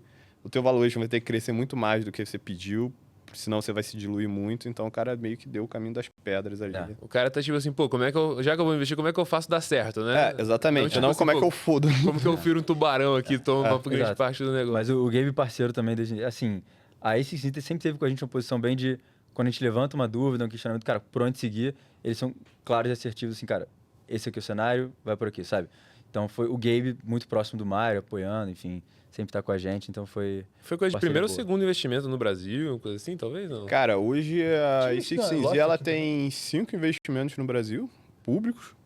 A gente foi o terceiro. Tinha sido Loft, Latitude e NG. Pronto. Então foi realmente, mas foi a volta dele. Agora a teve abertura Latam, enfim. E teve mais um, agora eu não me lembro qual foi. Eu lembro, ele veio aqui pro Brasil, participou do evento da Latitude, camisa do Flamengo. Foi? O Mário que deu, não foi o Mário que deu? Eu boto fé. Pô, que da hora, mano. Foi irado. E aí nessa então, pô, ele montou 10 milhões de dólares, é isso? Foi. 10 milhões de dólares e tal, começou a pagar um salarinho pra vocês, não? Não, a gente já recebeu o salário, mas aí a gente começou a estruturar, tipo, acho que a primeira coisa foi a gente, enfim, trazer um CFO, a gente trouxe o Edu Nadelman também, que entrou para tocar People, né? E hoje em dia é o nosso CPO. Então a gente começou a trazer, o cara foi das primeiras pessoas da Stone, enfim, então a gente começou a trazer pessoas que já tinham mais um peso, assim, dentro do mercado, então Rodan, Edu, aí aos poucos fomos trazendo mais pessoas mais sêniores em tech, estruturando mais o time, então o seed foi para a gente poder construir o que a gente tinha feito meio corrido antes. Então a gente organizou totalmente a casa, organizou pessoas, estruturou o time, virou realmente uma empresa bem estruturada. E aí, cara, tipo assim, virou uma empresa estruturada, mas quando a galera começou a entrar, tava muito bagunçado mesmo a parada e tal? Ou... Cara, bagunçada, não Acho que não. propositalmente, não, mas assim, é empresa iniciando, sabe? Então não fazia sentido mais eu tocar várias frentes, eu tocar as mesmas frentes. A gente tinha tudo passava por nós, a gente tinha que dar mais independência pro time em várias frentes ali. Aí teve, acho que o pós-seed, tipo, deu uma inflada na empresa e a gente percebeu, cara, totalmente necessário, tipo, criou níveis de gerência ali que não faziam sentido, aí depois deu uma enxugada, né? Vocês chegaram a ter bastante gente e cortaram muito, né? Cara, Saiu de 20 para 50, 60, cortou para 45 e aí cresceu, manteve esse tamanho até recentemente. mas a gente já chegou a 100 e aí agora estamos com 80. Entendi. Então, pô, bastante gente entra, bastante gente sai e tal. Sim. E vocês conseguem cortar a galera? Sempre tem aquele negócio que você sofre, né? Que é tipo assim, pô, a pessoa tá mandando mal ou será que é porque ela não rampou ainda, né? Tal. Tipo, como que vocês fazem? Sei que vocês são bons nisso, assim, né? De cortar a galera rápido, assim. Como que é a filosofia? Cara, eu acho que tem muito de cada um. Assim, eu tenho um perfil, o Petros tem outro. Mas eu costumo dar diversas oportunidades, feedbacks muito claros e ser tipo, completamente explícito. Cara, ok, não dá mais. Então, mas assim, as demissões mais fáceis são evidentemente mais óbvias. Então, a maior parte das demissões que a gente fez Acho que foi cultura. foi cultura. Dava pra ver que ou não, cara, enrolava ou não estava presente o tempo todo, demorava para fazer entregas em baixo nível. A gente é extremamente chato com apresentações, com qualidade de dados, errinhos pequenos que mostram descuido. Então, excelência em alto nível sempre foi uma coisa que a gente sempre prezou. Então, quando a gente teve os nossos valores muito claros, de excelência, de ser extremamente proativo, de correr muito atrás, ficava fácil dizer o que era. De fato, o cara tá precisando rampar, eu preciso dar mais suporte, ou não tem o fit cultural. Acho que foram poucas as ocasiões que a gente teve A maior parte das demissões foram de cultura também. E aí a gente começou a perceber o motivo disso, que a gente tinha parado de participar dos processos seletivos. A gente, como founder, a gente não participava mais, entendeu? E a gente falou, cara, tá dando cagada. Tipo, a maior parte das demissões são sobre cultura, a gente tá demitindo super rápido, é erro no processo, e aí a gente voltou agora. Todas as entrevistas, todos os contratados passam por algum founder. E, cara, você sente que, assim, o founder tá envolvido, é mais um negócio de, tipo, pô, carinho pela cultura, que é quase impossível todo mundo ter alguma coisa do mesmo nível, ou alguma coisa diferente que vocês fazem no processo? Cara, acho que tem um diferencial de vender um pouco o sonho, né? Então, acho que ninguém vende um sonho melhor do que o founder. Acho que,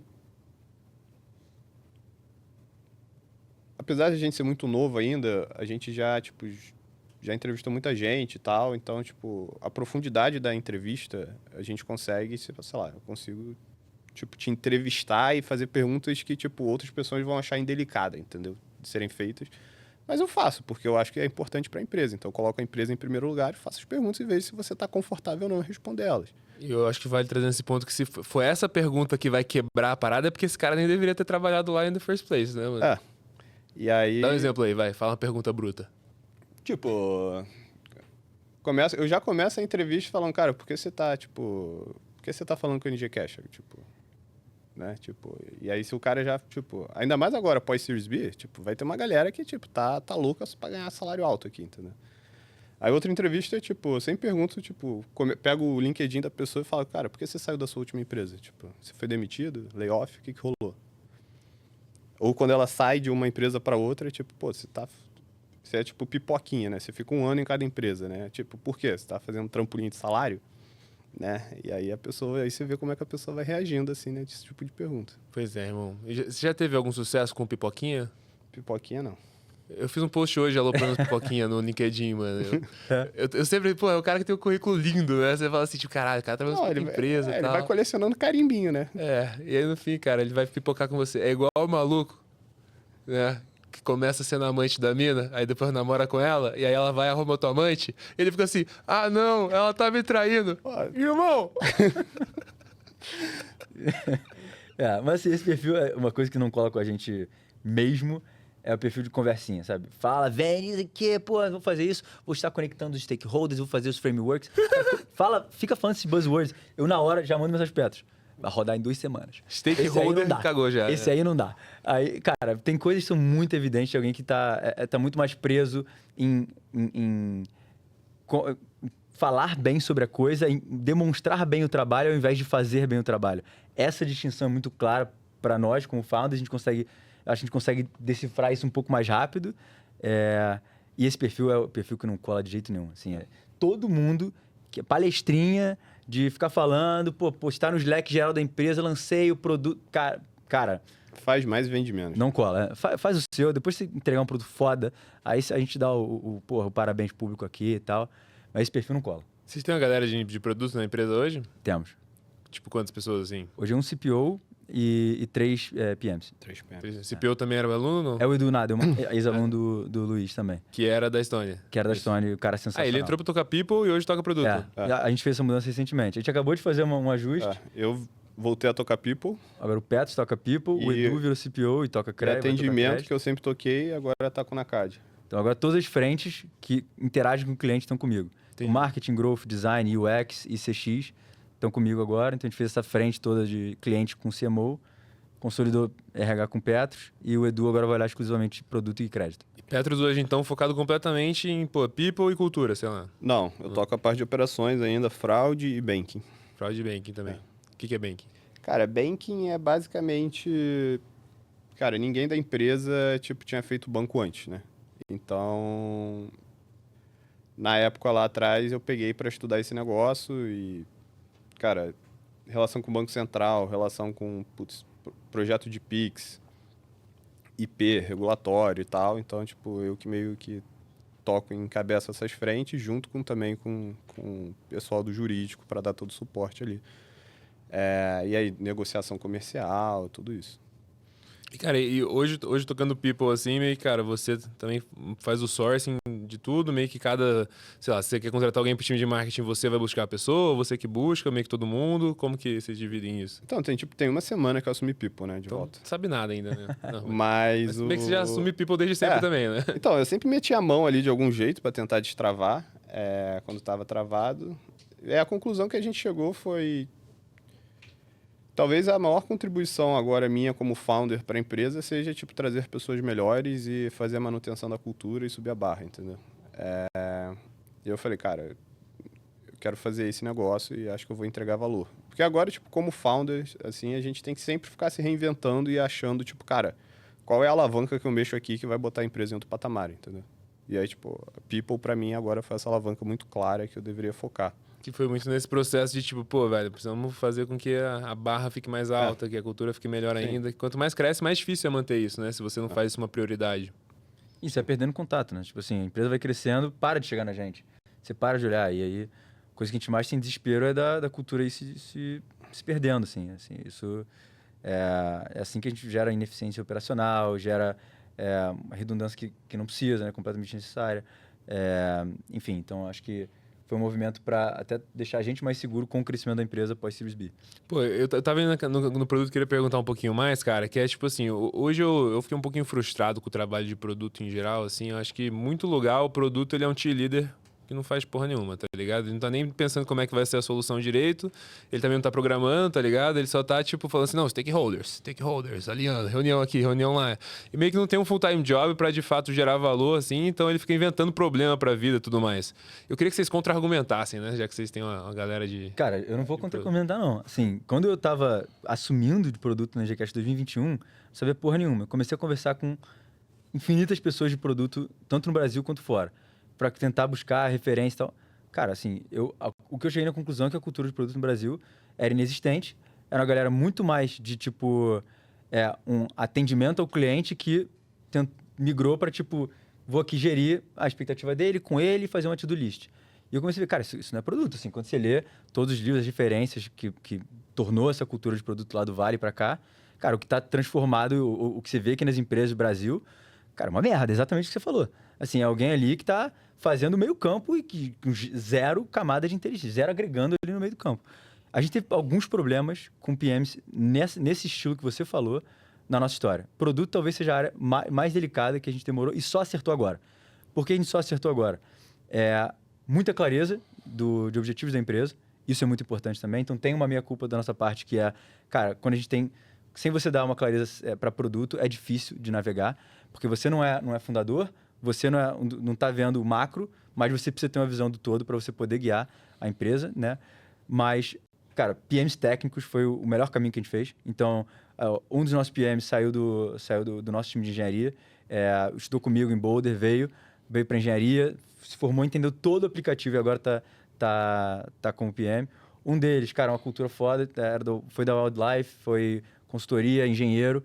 Então, perfil de engenharia em produto é o que mais funciona e não ser conversinha, não querer ficar mostrando trabalho, mas quer fazer o trabalho. E agora, botando o Nademan, que é um cara extremamente sóbrio, direto, claro, fez com que a gente conseguisse transportar a visão estratégica da empresa para que chegue nos PMs de uma forma que eles consigam destrinchar isso em produtos claros. E a gente sempre teve, esse é um lado até que, se for as reclamações sobre a NGCast, é que os founders metem muito a mão no roadmap. Metemos mesmo e vamos seguir fazendo isso por um bom tempo. Deveria ser, né? Mas agora que a gente fez isso e tem clareza entre nós, os PMs estão conseguindo construir pra caramba em cima desse roadmap que construiu. Beleza, esse é o produto que a gente vai fazer, mas como? Qual o mercado? Como fazer? Então, eu não vou discordar de contra-argumentar, mas eu acho que tem um perfil claro que funciona para a NGCast de produto, que não é só esse passador de informação e tirador de pedido. É alguém que agrega valor no meio da cadeia. Eu acho que no começo da empresa, assim, você como founder, você não pode terceirizar, sabe? Produto. Você não precisa de alguém de produto. Se terceirizar produto, você vai fazer o quê, tá ligado? O que é mais importante que isso? É que nem terceirizar a contratação, irmão. Aí, porra, vai contratar uma pessoa para contratar, tipo, não faz sentido. Produto é a mesma coisa. Tipo, a cultura você vai tem ser que do meter a mão. A cultura da empresa vai ser a cultura do teu chefe de RH. E aí a gente tentou montar uma área de produto mais tradicional no começo, deu errado, tipo, cortamos ela toda. E aí, um negócio que a gente fez recente, tipo, agora que o Edu assumiu tudo de forma centralizada, mas a gente fez um negócio que a gente chamou de Squad Leads. Então, cada squad, um dos founders acompanhava aquele squad. Como uma referência ali. E aí o objetivo dessa posição foi,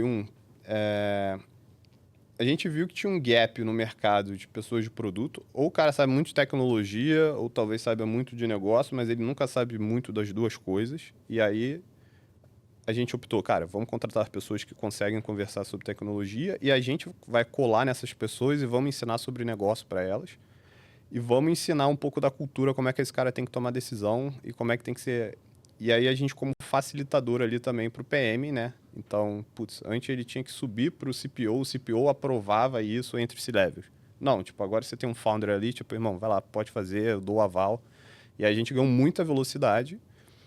E a gente ganhou um pouco também, a gente como founder, um pouco mais de consciência sobre a importância desse trabalho, porque a gente estava acompanhando de perto. Então, meio que, tipo, em vez de a gente só criticar, a gente viu também um pouco dos bastidores ali. E aí tem um ponto, né? Também os desafios de produto da empresa, eles começam a ficar mais abstratos. Então, não fica mais, tipo, não é tão claro para o founder, tipo, o que eu preciso fazer, né? Então, a gente sabe agora, é muito mais claro, preciso gerar tantos de receita nesse mês, ou crescer a base para tanto. E aí tem que sentar com o PM e falar, cara, maneiro, qual vai ser a estratégia para a gente chegar lá? Conversa com o cliente, ver isso aí, o que tá rolando, assim. Mas é um processo, assim, acho que de muito aprendizado, assim, e você vai ficando mais maduro para conversar sobre produto, assim. Mas tem que evitar ao máximo os palestrinhos, assim. Os palestrinhas não dá, né, cara? Isso não, eu vou usar essa terminologia aqui daqui em diante. Quando você entrevista o cara de produto, você pergunta qual é o framework que ele mais gosta de usar. Se ele responder algum, aí tu... A resposta certa A resposta certa, não preciso de framework. O framework que fala com o cliente, vê o que ele quer e fazer, tá ligado? É o segundo Rodan. O framework é Nike. O Rodan gosta de falar assim, just do it. Faz a porra do saco. Essa é boa, vou copiar também, mano. E nessa transição que você vira CMO ali, cara, da onde que vem isso? Porque você não era claramente o cara de marketing antes, assim? Cara, 2 momentos. No lançamento da NGCast, eu assumi marketing, tirou o time de marketing e growth, exatamente pelo mesmo motivo que a gente acabou de falar de produto, que marketing também tem essa mesma dor. Tem muita gente que fala, vende pra caralho, na execução falha. Então eu assumi até o seed. E aí o Igor voltou, ele assumiu como CMO por um tempo, estruturou a ideia de tipo, trazer conteúdo mais para a empresa não ficar falando muito sobre compre cartão e tal, e conseguir trazer essa ideia de criador de conteúdo para a empresa. Só que ele falou, cara, se eu virar operacional aqui, eu não vou conseguir trazer o valor que eu agrego como influenciador. Então, em outubro de 22, o Igor virou mais a gente chama o cargo dele de CBO, que ele toca mais brand como um todo, então ele é um representante da marca e agrega nas nossas reuniões de diretoria, de marketing e tal. Então ele é mais, tipo, como um consultor pra você, assim, quase. Para a empresa como um todo, até produto, até as decisões de para onde vamos, enfim, ele participa em toda reunião de diretoria. Só não é tipo, executivo, não tem um time aqui dentro, mas participa demais com marketing, demais com design. Então aí eu abri mão de tech e produto ali em outubro de 22, pós-seed, né? Não, tech foi em 23, quando o Alves entrou, e produto foi um pouquinho antes. E aí eu acumulei marketing, growth, design, já com UX também. E aí, por ser alguma coisa que, olhando também de novo para os fundadores, olhando para os sócios principais que a gente tinha, eu era a pessoa que conseguia conectar tanto o lado técnico de resultado, né, com o lado criativo, porque eu já estava desenvolvendo isso com design e produto. Então foi uma decisão meio que é o que tem, até que a gente trouxe alguém para produto e ali que a gente tomou a decisão que foi divisor de águas, que foi o que eu quero olhar, sabe? E eu vi que a distribuição sempre foi um forte da NG Cash. Sempre foi o nosso coração. A gente, no início, tecnologicamente, não era a gente não tinha nenhuma patente ou uma coisa que diferenciava a gente, não tinha uma barreira grande para um competidor tecnologicamente. Produto, ok, mas alguém poderia copiar, mas o diferencial era a nossa marca, era a nossa distribuição, era o que a gente e o conhecimento com o cliente. Isso tinha que ficar com o fundador. Então, isso eu entendi desde cedo, e com o apoio do Maier, do Petro, sempre guiando, e o Eagle também, o Eagle, Vitor Trindade, falando, cara, esse cargo tem que ficar com a gente aqui, porque é uma coisa vital da empresa. Então, eu abri mão de produto e tech para focar exclusivamente em marketing, growth, design e UX. E para mim, cara, é um aprendizado constante, porque se eu saísse da NG Cash, eu não vou ser CMO em outro lugar. Eu não quero ser CMO em outro lugar. Por quê? Porque não é minha cara, assim. Eu me descobri como empreendedor. O marketing da NG Cash é uma coisa que eu tenho controle de ideia, para onde a gente vai no futuro. Eu tenho a visão de onde a gente quer chegar e como comunicar isso para a galera menor de 30 anos. Assim, tanto em termos de referência, tanto em termos de trazer os influenciadores certos, trazer toda a técnica certa, mas não é só o visual, é também a parte de engenharia por trás disso, com modelo preditivo, toda a estrutura que a gente tem de growth, CRM, por trás dos panos ali. Então, acabou que no nosso arranjo, esse lado criativo, aí agradeço a Escola Parque, com o lado técnico, foi o que conectou e está dando super certo aí como CMO. Assim, acho que desde... A gente tem um custo de aquisição ridiculamente baixo. Ano passado, a gente teve 2,5 bilhões de impressões aqui na NG Cash. Agora, no Carnaval, a gente lançou nossas campanhas que a gente gastou o quê? R$5.000, teve mais de 50 milhões de visualizações orgânicas. Então, é o tipo da coisa que tá dando certo, funciona, e quem me ensina marketing é meu time. E aí eu acho que é uma coisa que eu fiz bem, foi construir um time extremamente competente de marketing e design. Irmão, eu queria aprofundar mais aí no trabalho do CMO e tal, cara, porque vocês mandam muito bem mesmo, cara. Nossa, tem uns que eu fico de cara, mano, tipo aquela porra do aviãozinho, tá ligado? Vai, o que me deve na praia foi foda. Nossa, aquele foi muito bom, cara. Aquele ali eu não acreditei. R$7.000 custou o avião e, tipo, você faz o CAC daquela parada, irmão. Você fala assim. Inacreditável, né? E, tipo, eu sinto que é muito assim, pô, você vai pegar a maioria das empresas lá, o CMO do B2B, o cara fala assim, não, porque a gente pega os números aqui, anúncio, sei lá o que e tal. Mano, vocês fazem uma parada muito fora da caixa, né? Eu acho que é daí que vem, tipo, esse CAC inacreditável, essa marca muito maneira e tal, tudo mais, assim. Eu acho que, pô, muito veio também, assim, pô, do Eagle, do Nox e tal, acho que no começo e tal, mas, pô, você conseguiu perpetuar isso até hoje, conseguindo fazer esse negócio escalar muito mais. Conta um pouquinho mais da filosofia do departamento, talvez, da filosofia da marca. Me ajuda aqui, irmão. Boa. Fala do conceito da baguncinha de design. Não, isso aí... Eu acho que isso explica um pouco. Cara, de novo, é muito fácil pegar o mérito, mas assim, eu aprendi demais com Trindade e o time agrega muito. Em 2021, a gente tinha um all hands, então as 15 pessoas da empresa se juntavam para falar de como é que tinha acontecido. E a gente tinha o nosso designer, mais sênior, que é o Dot, também ex-aluno do Luiz. E como a gente não tinha tanto produto saindo, o design tinha um tempo livre, então ele sempre, no tempo livre dele, aí de novo, cultura. Em vez de não fazer porra nenhuma e jogar, ele começava a criar coisas na cabeça dele, que eram maneiras, tinham a ver com o nosso humor. Então ele inventava a baguncinha dele, ele chamava de baguncinha. Então era um vídeo de lançamento da NGCast de um produto que a gente não tinha pensado em falar, mas ele fez um vídeo de motion maneiríssimo, ou ele fazia uma zoação na nossa apresentação de slides, enfim, todo o hand ele criava uma coisa diferente, chamava baguncinha de design. Então a gente criou desde o início a área criativa da empresa com uma liberdade infinita para sair criando coisas que aparentemente não fazem sentido algum. Então, isso gerou uma liberdade criativa que é quase como se a gente constantemente juntava ideias que aparentemente eram completamente descorrelacionadas, botava elas juntas e fazia um negócio que é inesperado. E eu acho que esse é uma das receitas para criatividade como todo, né? Que criatividade? Você consegue criar um processo para criatividade? Ou é só ficar, do nada, vem no banho uma ideia? Não, normalmente as ideias bizarras são quando você junta coisas que antes não eram claramente relacionáveis, e você bota no mesmo contexto e, para viralizar, aproveita de uma tensão cultural do momento e aí faz isso, todo mundo vê essa parada, né? Então, normalmente essa é a receitinha que a gente cria para fazer. Então, a gente criou esse processo meio que naturalmente. Então, essa cultura de baguncinha no time de design, no time de UX, no time de marketing, difundiram para a empresa. Então, a gente via a tecnologia fazendo umas coisas da cabeça deles completamente criativas e loucas para o app, porque ele estava interagindo com o design. Então, isso foi uma coisa muito maneira que a gente construiu desde o início. Pera, deixa eu tentar entender um pouquinho mais aqui. Então, você tem alguma orientação pra essa baguncinha ou é tipo assim, cara, faz uma parada que tu acha que seria engraçada, tá ligado? No início, totalmente orgânico. Tipo, entretenimento, assim, Ele fazia ultimação. porque ele era criativo, ele queria mostrar, queria fazer umas coisas diferentes e criar marca. Assim, esse foi o jeito dele.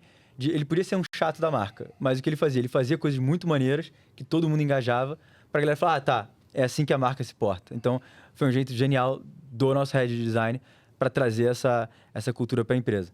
E aí, assim, isso foi virando algo da nossa cultura e conforme a gente foi crescendo o time, isso foi virando cada vez mais presente. Então, eu até me perdi um pouco na sua pergunta, porque eu voltei demais, mas assim, o que a gente tenta construir aqui como DNA da NG Cash é, sempre ter autenticidade. Cara, a gente detesta marca que tá bombando alguma coisa, ela entra com um caminhão de dinheiro sem pertencer naquele lugar.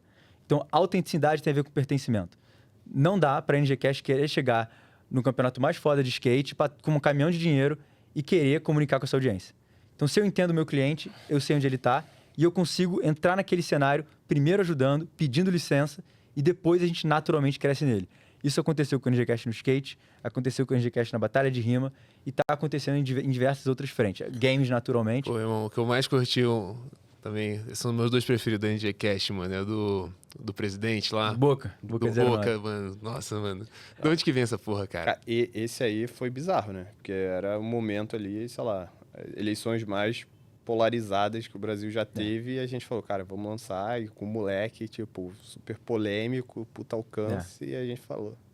Aí, por exemplo, uma baguncinha, o cara de design, ele fez um site com uma urna e aí os clientes podiam votar de fato no Boca, tá ligado? E tinha um contador ali. A ideia era ele ter mais voto que os dois. Caraca, bro. Enfim.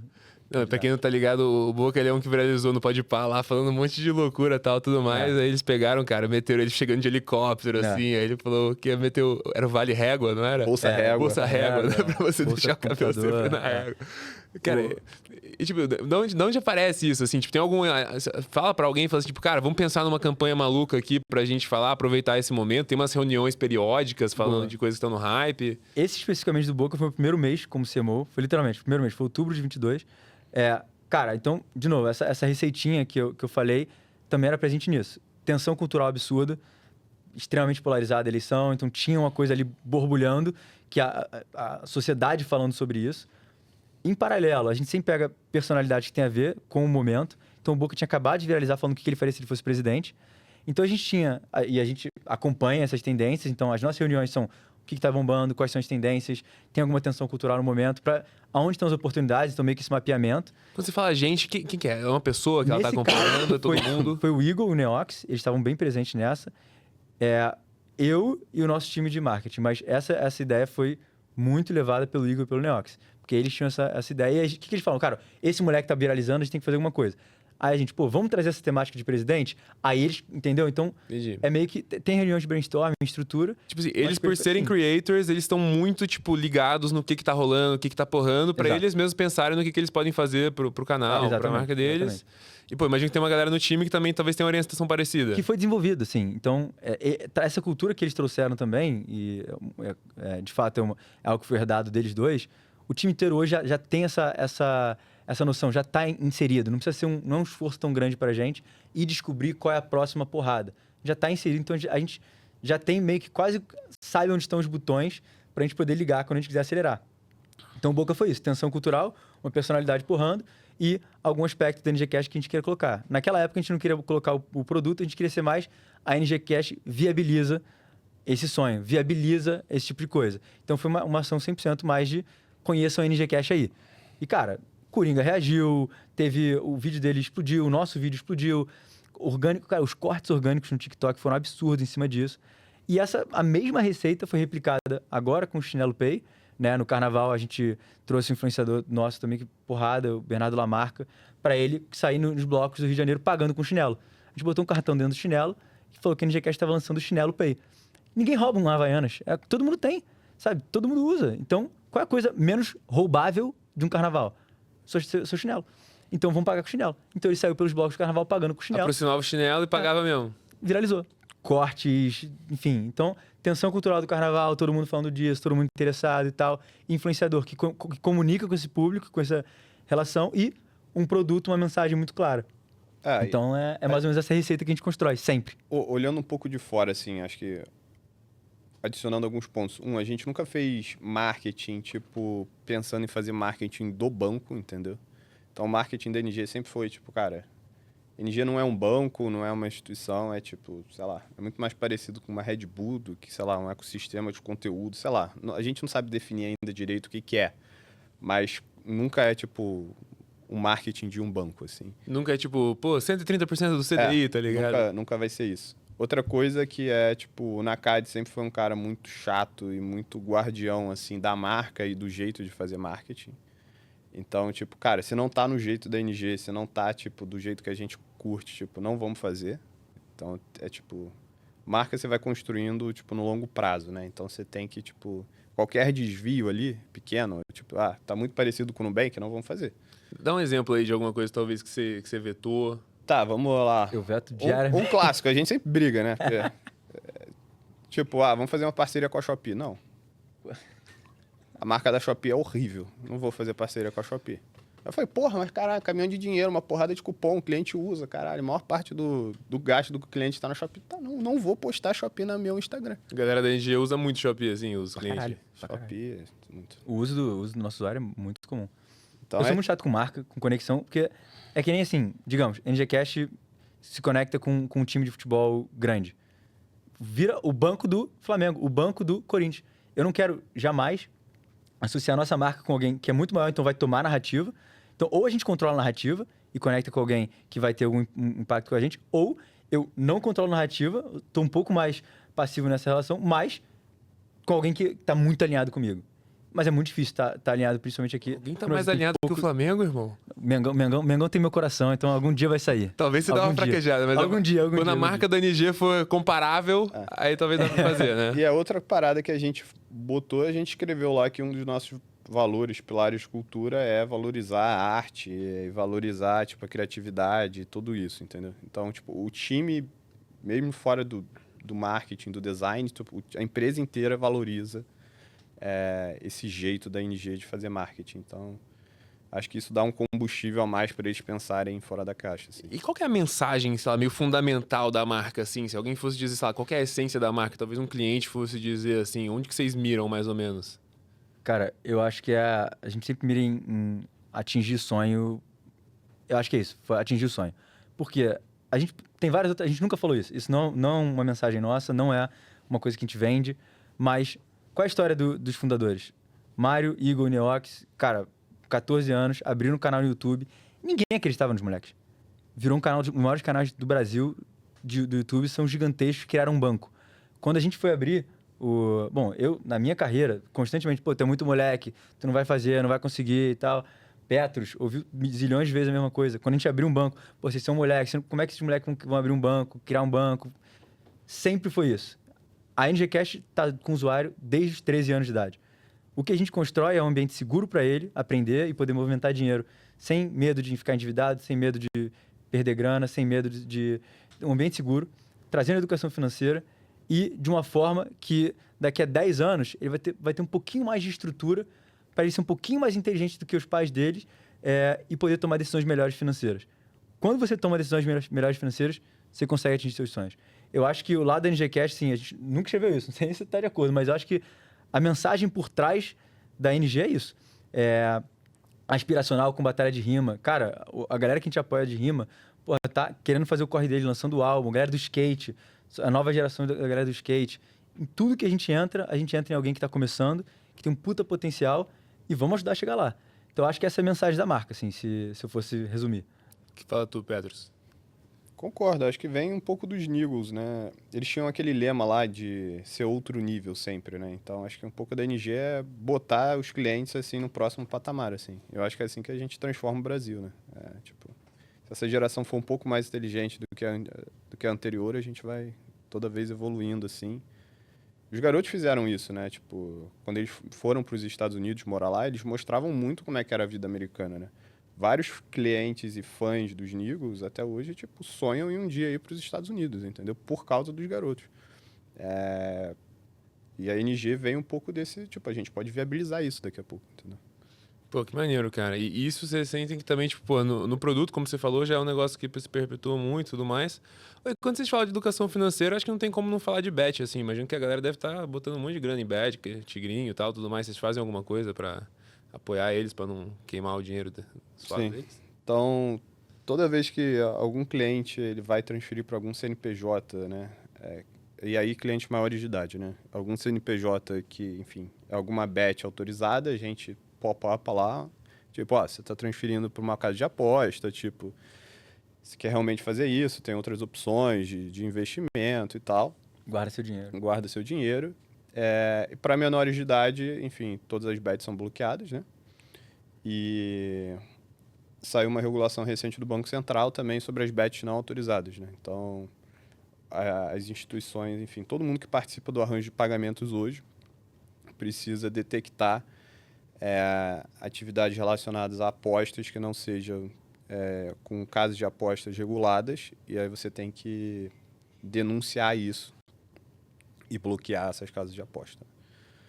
E os menores de idade, eles estão ficando um pouco sem opção, né? Então, só porque as reguladas menores de idade não podem apostar, né? E as ilegais agora estão sendo denunciadas pelas instituições. Pô, que bom. Então vocês fazem um trabalho bem proativo, assim, né? De educar e Com relação a isso, 100%.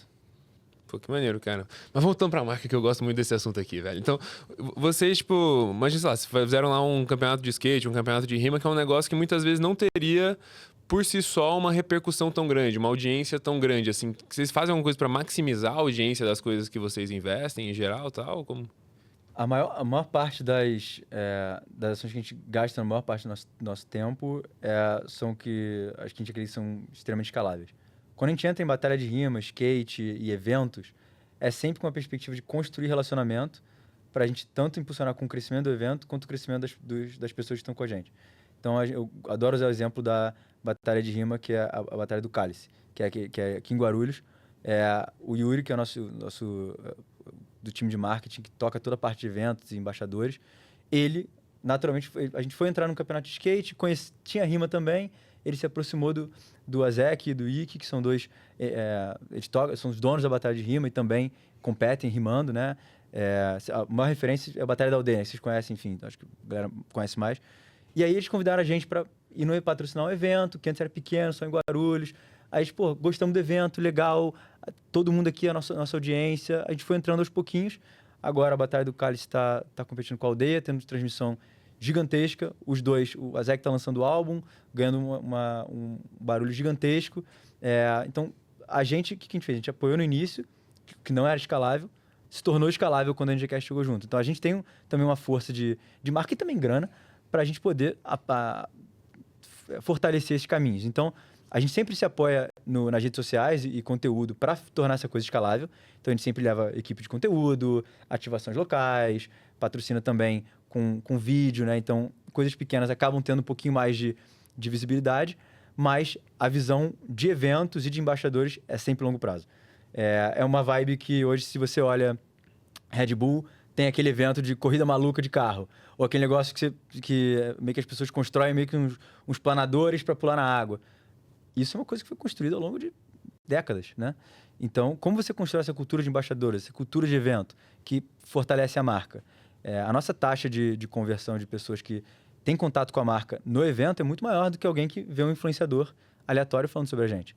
Então, tem um trade-off, sim, entre volume ali, né, alcance dali, e de um influenciador gigantesco, mas aquelas pessoas que viram vão ficar com a gente por um bom tempo. E quando o negócio vai crescendo, o evento e tal, cara, vocês ajudam eles a crescer além do dinheiro? Tipo assim, falar assim, pô, vamos trazer aqui uns produtores de conteúdo pra trazer? Ou tipo, sei lá, mostra pro cara como é que ele tem que fazer pra aumentar a audiência dele? 100%. Assim, eu acho que a gente tem cada vez pedido coisas mais organizadas do lado deles. Então, eles organizarem a estrutura do evento com antecedência, patrocinadores. A gente está demandando mais agora que eles construam um negócio cada vez mais organizado, seguro. Então, a gente, aos pouquinhos, vai demandando mais seriedade e estrutura. E eles têm que chegar junto, então a gente consegue apoiar, consegue conectar, enfim, dar suporte. Então, do lado de organização, sim. E também do lado de dar mais visibilidade. A gente sempre que vai no evento leva os nossos embaixadores. Então, tem pelo menos mais dois ou três perfis falando sobre o evento.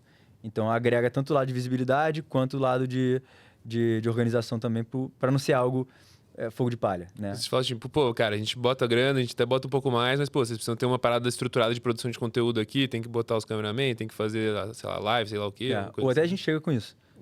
Mas a gente garante que, pô, a gente entrou, apoiou, mas quando a gente sair, não acabou tudo. Cara, foi montada uma estrutura, foi montada uma base. E eu acho que é talvez cedo para dizer ainda, mais legado da NGCast que a gente eventualmente vai olhar. E nunca morre no evento, né? Tipo, tem um pós-evento, isso vira criativo, que vai rodar em mídia paga, né? E aí, putz, é uma campanha do Chinelo ou do Boca, tipo, que a gente fez, que vai abrir muito o topo de funil, né? Aí depois a gente vem aqui, tipo, com toda uma engenharia e performance, tipo, para pegar esse topo do funil e ir qualificando até converter.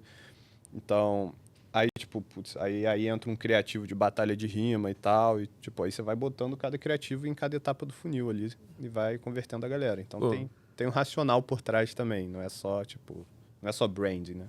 Sim, sim. Então, vocês pegam, tipo, muito do conteúdo que é gerado ali e tudo mais e também usam isso na performance, assim, né? Tudo. E, cara, hoje vocês veem, tipo, toda a parte de orgânico mais como um negócio que maximiza a performance ou o orgânico, sei lá, por si só já carregaria muito do resultado? Cara, a gente está vendo agora que a gente está mudando o foco para cada vez mais para maior de idade. Então, a gente está reduzindo o investimento para acelerar de novo para maior. Então, a gente está vendo agora o crescimento da empresa sendo levado majoritariamente pelo orgânico. E isso é uma coisa que eu sou, de novo, como o Pet falou, falo muito disso, mas a gente só vê o resultado quando a gente vai desligando um pouco performance. Você vê, caraca, o resultado está muito forte. Por quê? Porque o orgânico está levando. Então, sim, hoje, sim, a gente está vendo o quanto o orgânico leva, mas normalmente a estratégia que a gente faz é fazer grandes porradas de orgânico, a gente estoura a bolha, e com os criativos que a gente gera dessa estourada de bolha, growth e performance vai lá comendo, pegando, tipo, convertendo.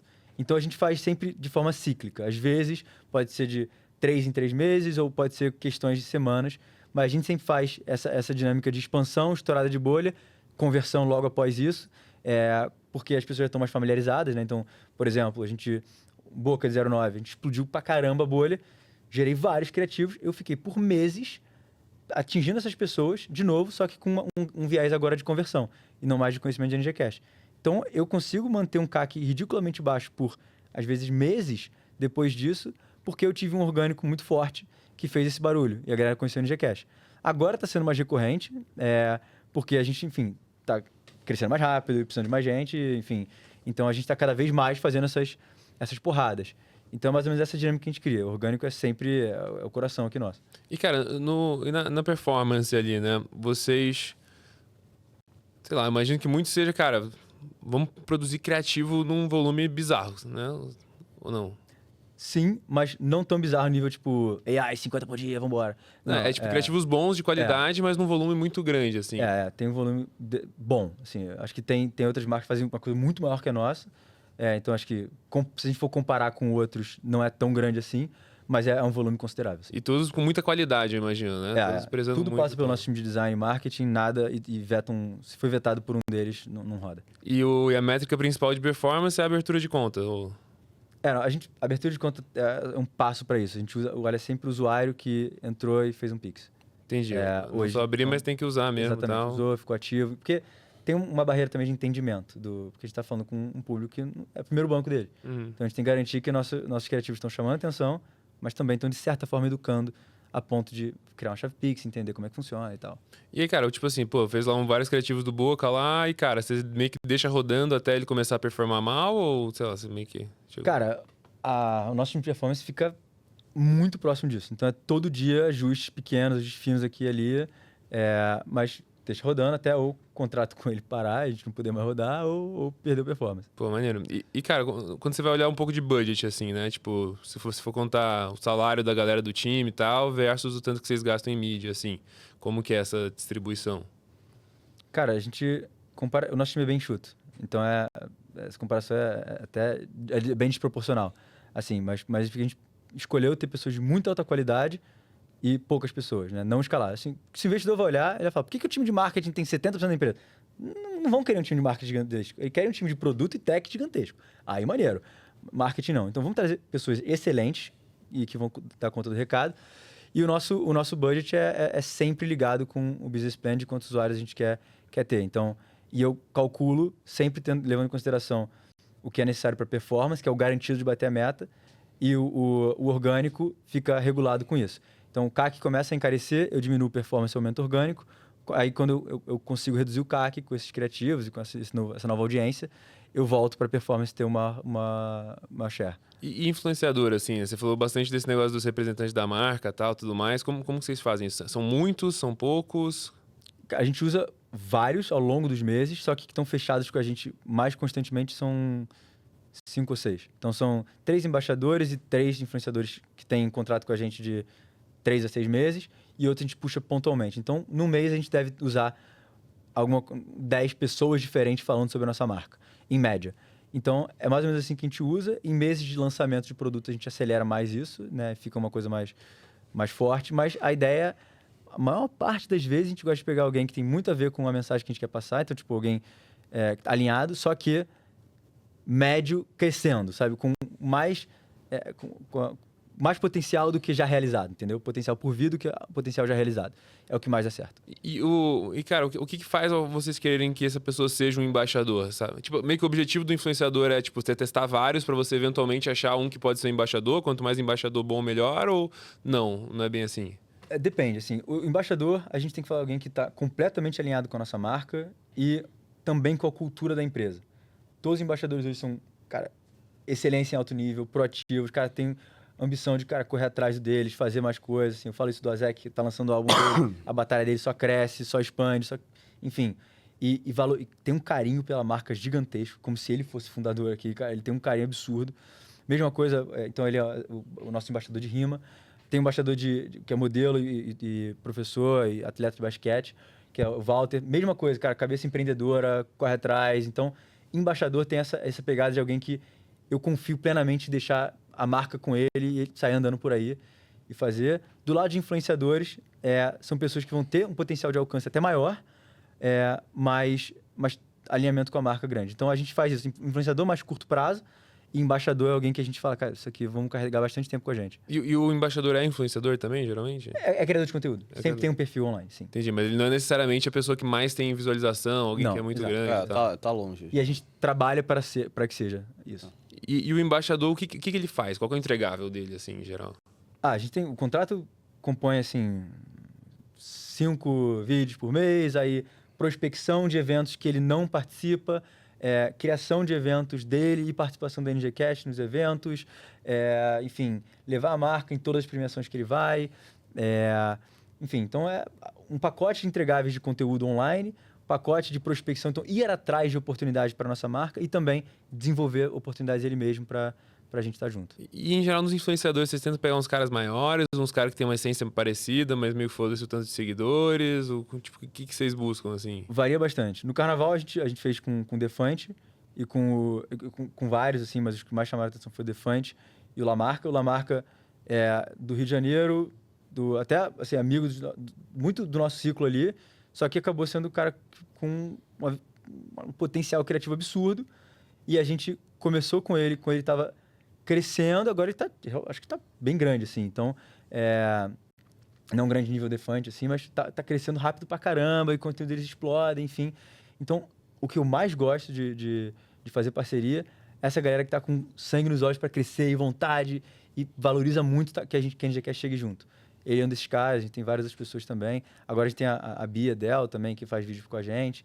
Esse perfil que mais dá certo, porque o cara, quando é muito grande, às vezes fala só mais uma, sabe? Só mais uma publizinha aqui, né, meu? Comigo, assim, quando a gente senta para conversar com um influenciador gigantesco, tem que ter co-construção. Não dá para eu dar um briefing para ele, ele vai fazer de má vontade, nem ele fazer de má vontade sem conexão com o que eu quero. Então, é mais difícil você conseguir pegar influenciadores muito grandes que vão conseguir ter essa capacidade de co-construir com você e estar amarradão. Entendi. Então tem que ser alguém que, pô, mais do que, sei lá, seguidores ou um nome próprio e tal, é alguém que tem, sei lá, capacidade de produzir uma parada maneira, que encaixa pra caramba e que vai ser legal de trabalhar e tal. Pô, que foda. Mano, eu tô muito puto que acabou o tempo, cara. Infelizmente, mas temos que seguir aqui. A gente nem falou do Series B, né? Nem falamos do Series B no fim das contas, né? Vamos ficar aqui um pouquinho que o Renan atrasou também, né, Renan? Então bora aí. Mas bora. Cara, conta um pouquinho do Series B, vai. Como é que foi? No fim foi... Eu vi um pouco uma historinha, né? Que tipo, pô, o fundo não investia no Brasil faz... Foi você que postou ou não? Tudo nós. Não investia faz 18 anos no... Cara, no... acho que entraram 2 fundos novos, né? O primeiro foi a NA. O primeiro investimento da NA na América Latina e no Brasil foi feito em 2008. E foi um co-investimento que o Rodan, nosso CFO, também estava lá na época. Ele estava, acho que, na Ideiasnet. O Ideiasnet é clássico, hein? Do Carlos Mário lá, a gente... É isso aí. Das antigas. E aí, cara, 2008, a gente está em 2025, né? 7 anos. 17? 17 anos depois, os caras voltaram e fizeram um investimento aqui na NG, né? E a gente estava conversando com eles desde o Series A. Então a gente foi nutrindo isso.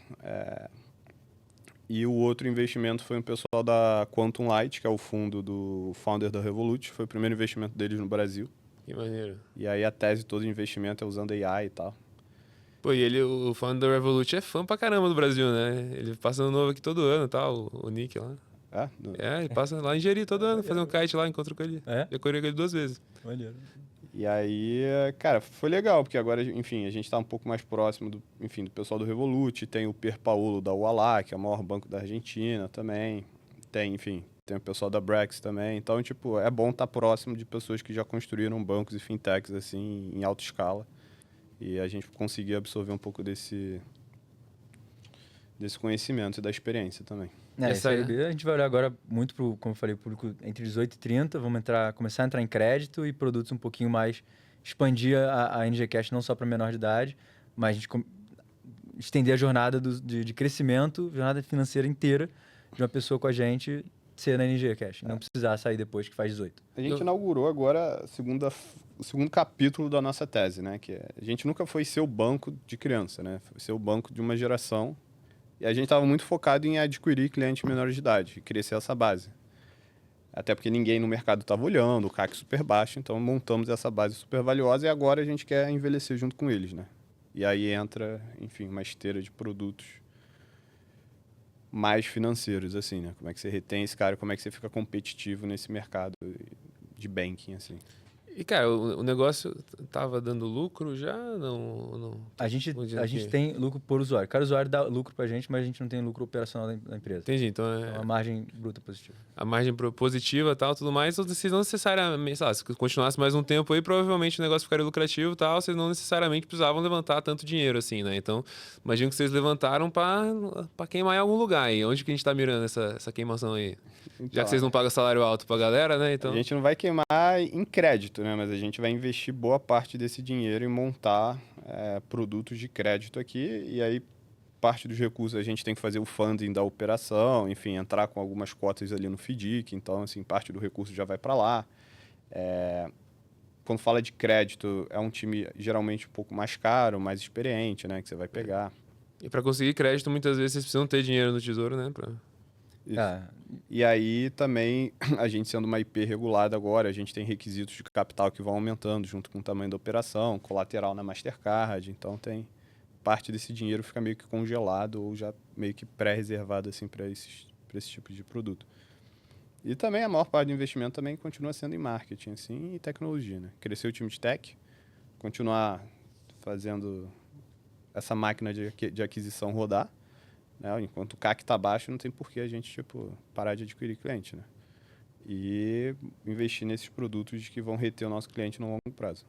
Cara, mas se vocês têm, né, margem positiva por cliente, E, pô, eu imagino que o gargalo é que vocês não conseguem gastar mais do que X mantendo o mesmo CAC, né? Ou não? Eu acho que a gente nunca bateu no teto. Nunca bateu no teto. Não, acho que ainda não. Mas assim, acho que o gargalo é mais assim, a gente tem um usuário que hoje movimenta pouca grana, então quando a gente está olhando para estruturar mais uma empresa a longo prazo, ideal é que a gente consiga capturar mais valor assim, depois que ele faz 18 e continuar com a vida dele, senão a gente não tem uma retenção a longo prazo grande com um produto só de pagamentos, né? Então a gente quer expandir, então essa é a lógica de produto. E marketing, cara, hoje a nossa aquisição já é 50-50, então a gente já comunica com o cara entre 18 e 30. Então, em termos disso, não vai ser nenhum desafio pra gente. Pô, que legal, cara. E produtos aí, que cartão de crédito, com mais crédito pra galera, crédito pessoal? Cartão de crédito a gente vê muito como um produto meio que de engajamento, assim, né? E também aspiracional. Então, quando o moleque faz 18 anos, ele quer ter um cartão de crédito, porque ele cresceu ouvindo, sei lá, o pai falar, passa no crédito. Tipo, ele nem sabe direito ainda como é que funciona esse negócio. Tem um problema ali de como é que você faz score para essa galera mais nova. Então, sei lá, você vai abrir uma conta hoje em qualquer banco, assim, cara, eles vão te dar um limite muito pequeno, assim, né? Então, porque não sabem modelar esse cara. Esse cara Vocês não têm tá cartão de crédito já hoje, não? Ainda não. Hoje a gente tem um cartão de crédito pré-pago. Crédito. A gente está olhando muito para o tema de consignado, o novo consignado privado. Que eu acho que assim, foi uma grande mudança regulatória. Historicamente, no Brasil, quando você vê esses movimentos, surgem grandes oportunidades. E é um crédito ali que tem um risco baixo, né? Que você tem o colateral ali do salário do cara, da multa. Consignado privado é o valinho, né? Fala assim, ô chefe, dá um valinho aí, antecipa meu salário aí pra nós. Só que é o novo consignado privado, né? Então E você não mudou? precisa mais ter convênio com a empresa e o banco, né? Você pega direto na data prévia lá, você carimba lá aquele cara.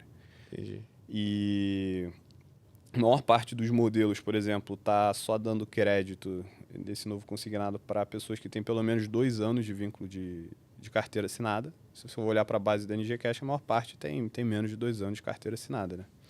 Então, como é que a gente lança esse produto para nesse gap aqui? E, cara, é um produto que vai mudar a dinâmica do crédito aqui no Brasil e é um produto novo para todo mundo, né? Então, eu consigo ser competitivo, o que é muito diferente do cartão de crédito também. Tipo, cara, cartão de crédito, porra, o Itaú tá, sei lá, 30 anos fazendo esse negócio, entendeu? Porra, no Nubank tá 15 anos fazendo esse negócio. Porra, por mais gênio que a gente seja, putz, eu não vou conseguir, tipo, em 1 ano, 2 anos, ter um produto muito mais competitivo do que o deles.